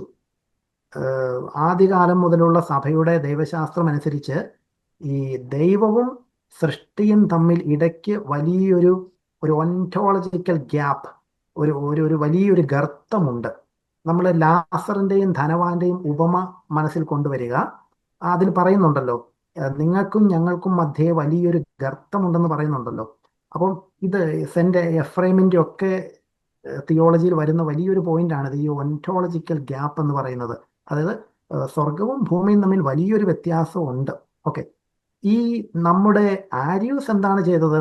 അദ്ദേഹം ഈ ത്രിത്വത്തിന്റെ സൃഷ്ടിയാണ് പ്രപഞ്ചം എന്ന് സമ്മതിക്കുന്നില്ല. പിതാവായ ദൈവം സൃഷ്ടിച്ചു, എന്നിട്ട് പുത്രൻ ആരാണ്? ഈ പിതാവായ ദൈവത്തിന്റെ ആദ്യത്തെ സൃഷ്ടി. അപ്പോൾ ഈ ഈശോയെ അദ്ദേഹം ഏതു ഭാഗത്ത് വെച്ചു? സൃഷ്ടിയുടെ ഭാഗത്ത് ഈശോയെ വെച്ചു. ഇതാണ് ആര്യൂസിന് പറ്റിയ വലിയൊരു ഒരു അബദ്ധം എന്ന് പറയുന്ന ഒരു ഹെരസി വന്നു പോയത്. അപ്പോൾ ഈ ഒരു ഭാഗത്തിന് ഈ ത്രിത്വമാണ് പ്രപഞ്ചത്തെ സൃഷ്ടിച്ചത് എന്ന ഈ ഒരു ആശയത്തിന് വലിയൊരു പ്രാധാന്യമുണ്ടെന്നുള്ള കാര്യം നിങ്ങൾ ഓർമ്മയിൽ സൂക്ഷിക്കുക. ഇന്നത്തെ നമ്മുടെ വിഷയങ്ങളെ ഞാൻ ഒരു മിനിറ്റിൽ ഒന്ന് ക്രോഡീകരിക്കാൻ ശ്രമിക്കുകയാണ്. നമ്മൾ ആന്ത്രോപോളജി എന്ന വിഷയമാണ്, ക്രിസ്ത്യൻ ആന്ത്രോപോളജി എന്ന വിഷയമാണ് പഠിക്കാൻ ശ്രമിച്ചു കൊണ്ടിരിക്കുന്നത്. ഈ കാലഘട്ടത്തിൽ മനുഷ്യനുള്ള പ്രാധാന്യം വളരെ കുറഞ്ഞു പോകുന്ന, അല്ലെങ്കിൽ കുറച്ച് കളയുന്ന ഒത്തിരി ഫിലോസഫികൾ, ചിന്താധരണികൾ ഒക്കെ വരുന്ന ഒരു സമയമാണ്. ഈ ഒരു സമയത്ത് നമ്മൾ ഈ പഠിക്കുന്ന വിഷയത്തിന് വലിയ പ്രാധാന്യമുണ്ട്. ക്രിസ്തീയ വിശ്വാസം അനുസരിച്ച്, ബൈബിളിൻ്റെ കാഴ്ചപ്പാടനുസരിച്ച് മനുഷ്യനെ ഏറ്റവും മകുടമായിട്ട് തന്നെ ഇപ്പോഴും നിലനിർത്തുന്നു, അല്ലെങ്കിൽ ആ ഒരു വിശ്വാസം നമ്മൾ സംരക്ഷിച്ച് തുടർന്നുകൊണ്ട് വരികയാണ്. ഇന്ന് നമ്മൾ നമ്മുടെ മതബോധന ഗ്രന്ഥത്തിൻ്റെ ആദ്യത്തെ കുറേ ഭാഗങ്ങളാണ് ഇന്നത്തെ 1-ാം ചാപ്റ്ററിൽ നമ്മൾ വായിച്ച് പഠിച്ചത്. അതിൽ 3 ഘട്ടങ്ങളായിട്ടാണ് ഈ മനുഷ്യനെക്കുറിച്ചുള്ള കാര്യം പഠിച്ചു വരുന്നത്. ഒന്നാമതായിട്ട് സൃഷ്ടാവ്, നമ്മളത് പഠിച്ചു. രണ്ടാമത് സൃഷ്ടി, അതിൻ്റെ വ്യത്യസ്തമായ ഹെരസി കാര്യങ്ങളും ഈ ഉത്ഭവത്തെക്കുറിച്ചുള്ള വ്യത്യസ്ത ചിന്തകളൊക്കെ നമ്മൾ പഠിച്ചു. അങ്ങനെ ഇനി ഇപ്പോൾ നമ്മൾ പഠിച്ചുകൊണ്ടിരിക്കുന്നത് ഈ സൃഷ്ടിക്കപ്പെട്ട സൃഷ്ടിയുടെ വ്യത്യസ്തമായിട്ടുള്ള പ്രത്യേകതകളൊക്കെയാണ് ഇപ്പോൾ നമ്മൾ പഠിച്ചുകൊണ്ട് വരുന്നത്. അവസാനമായി നമ്മൾ പഠിച്ച കാര്യം എന്ന് പറയുന്നത്, ഈ പ്രപഞ്ചം സൃഷ്ടിക്കപ്പെട്ടത് ഒരൊറ്റ തൃത്വത്താലാണ്, പരിശുദ്ധ തൃത്വത്താലാണ് ആര്യൂസിന്റെ ആ ഒരു ഹെരസിയൊക്കെ നമ്മൾ സൂചിപ്പിച്ചു പോവുകയുണ്ടായി. അപ്പോൾ ഈ പ്രപഞ്ചം മുഴുവനും സൃഷ്ടിക്കപ്പെട്ടിരിക്കുന്നത് പരിശുദ്ധ തൃത്വത്താലാണ് എന്ന കാര്യവും നമ്മൾ അവതരിപ്പിക്കുകയും അത് നമ്മൾ പഠിക്കുകയും ചെയ്തു. ഈ കാര്യങ്ങൾ നിങ്ങൾ നമ്മുടെ പുസ്തകമൊക്കെ എടുത്ത്, ഇത്തിരി കട്ടിയുണ്ട് ഈ വാചകങ്ങൾക്കൊക്കെ, എന്നാലും ഒന്ന് സൂക്ഷ്മമായിട്ടൊന്ന് വായിച്ച് പഠിച്ചു കഴിഞ്ഞാൽ വളരെ ഇൻട്രസ്റ്റിംഗ് ആയിട്ട് നമുക്ക് പഠിക്കാൻ പറ്റും. അതുപോലെ നല്ല ചില ഉത്തരങ്ങളും നമുക്ക് ഈ ഒരു പഠനം നമുക്ക് നൽകുന്നുണ്ട്. പലരും നമുക്കറിയത്തില്ലാത്ത പല ചോദ്യങ്ങൾക്കും, നമ്മളെ കുഴപ്പിക്കുന്ന പല ചോദ്യങ്ങൾക്കും ഈ ആന്ത്രപ്പോളജി, ഈ ഒരു വിഷയം നമുക്ക് ഉത്തരം തരുന്നുണ്ട്. അപ്പോൾ നിങ്ങളെല്ലാവരും നന്നായിട്ട് ശ്രദ്ധിച്ച് ഈ ഒരു ക്ലാസ്സിൽ കൂടിയതിന് എല്ലാവരെയും ഞാൻ അഭിനന്ദിക്കുകയാണ്. അപ്പോൾ നമുക്കിനി അടുത്ത ക്ലാസ്സിൽ വീണ്ടും കാണാം. നിങ്ങൾക്ക് എന്തെങ്കിലും സംശയങ്ങൾ കാര്യങ്ങളൊക്കെ ഉണ്ടെങ്കിൽ അടുത്ത ക്ലാസ്സിൽ ചോദിക്കാൻ നിങ്ങൾക്ക് അവസരം തരുന്നതാണ്. ഇപ്പോൾ സമയം ഇത്തിരി നീണ്ടുപോയത് കൊണ്ട് ഞാൻ നിർത്തുകയാണ്. ദൈവത്തിന് സ്തുതിയായിരിക്കട്ടെ. Thank you.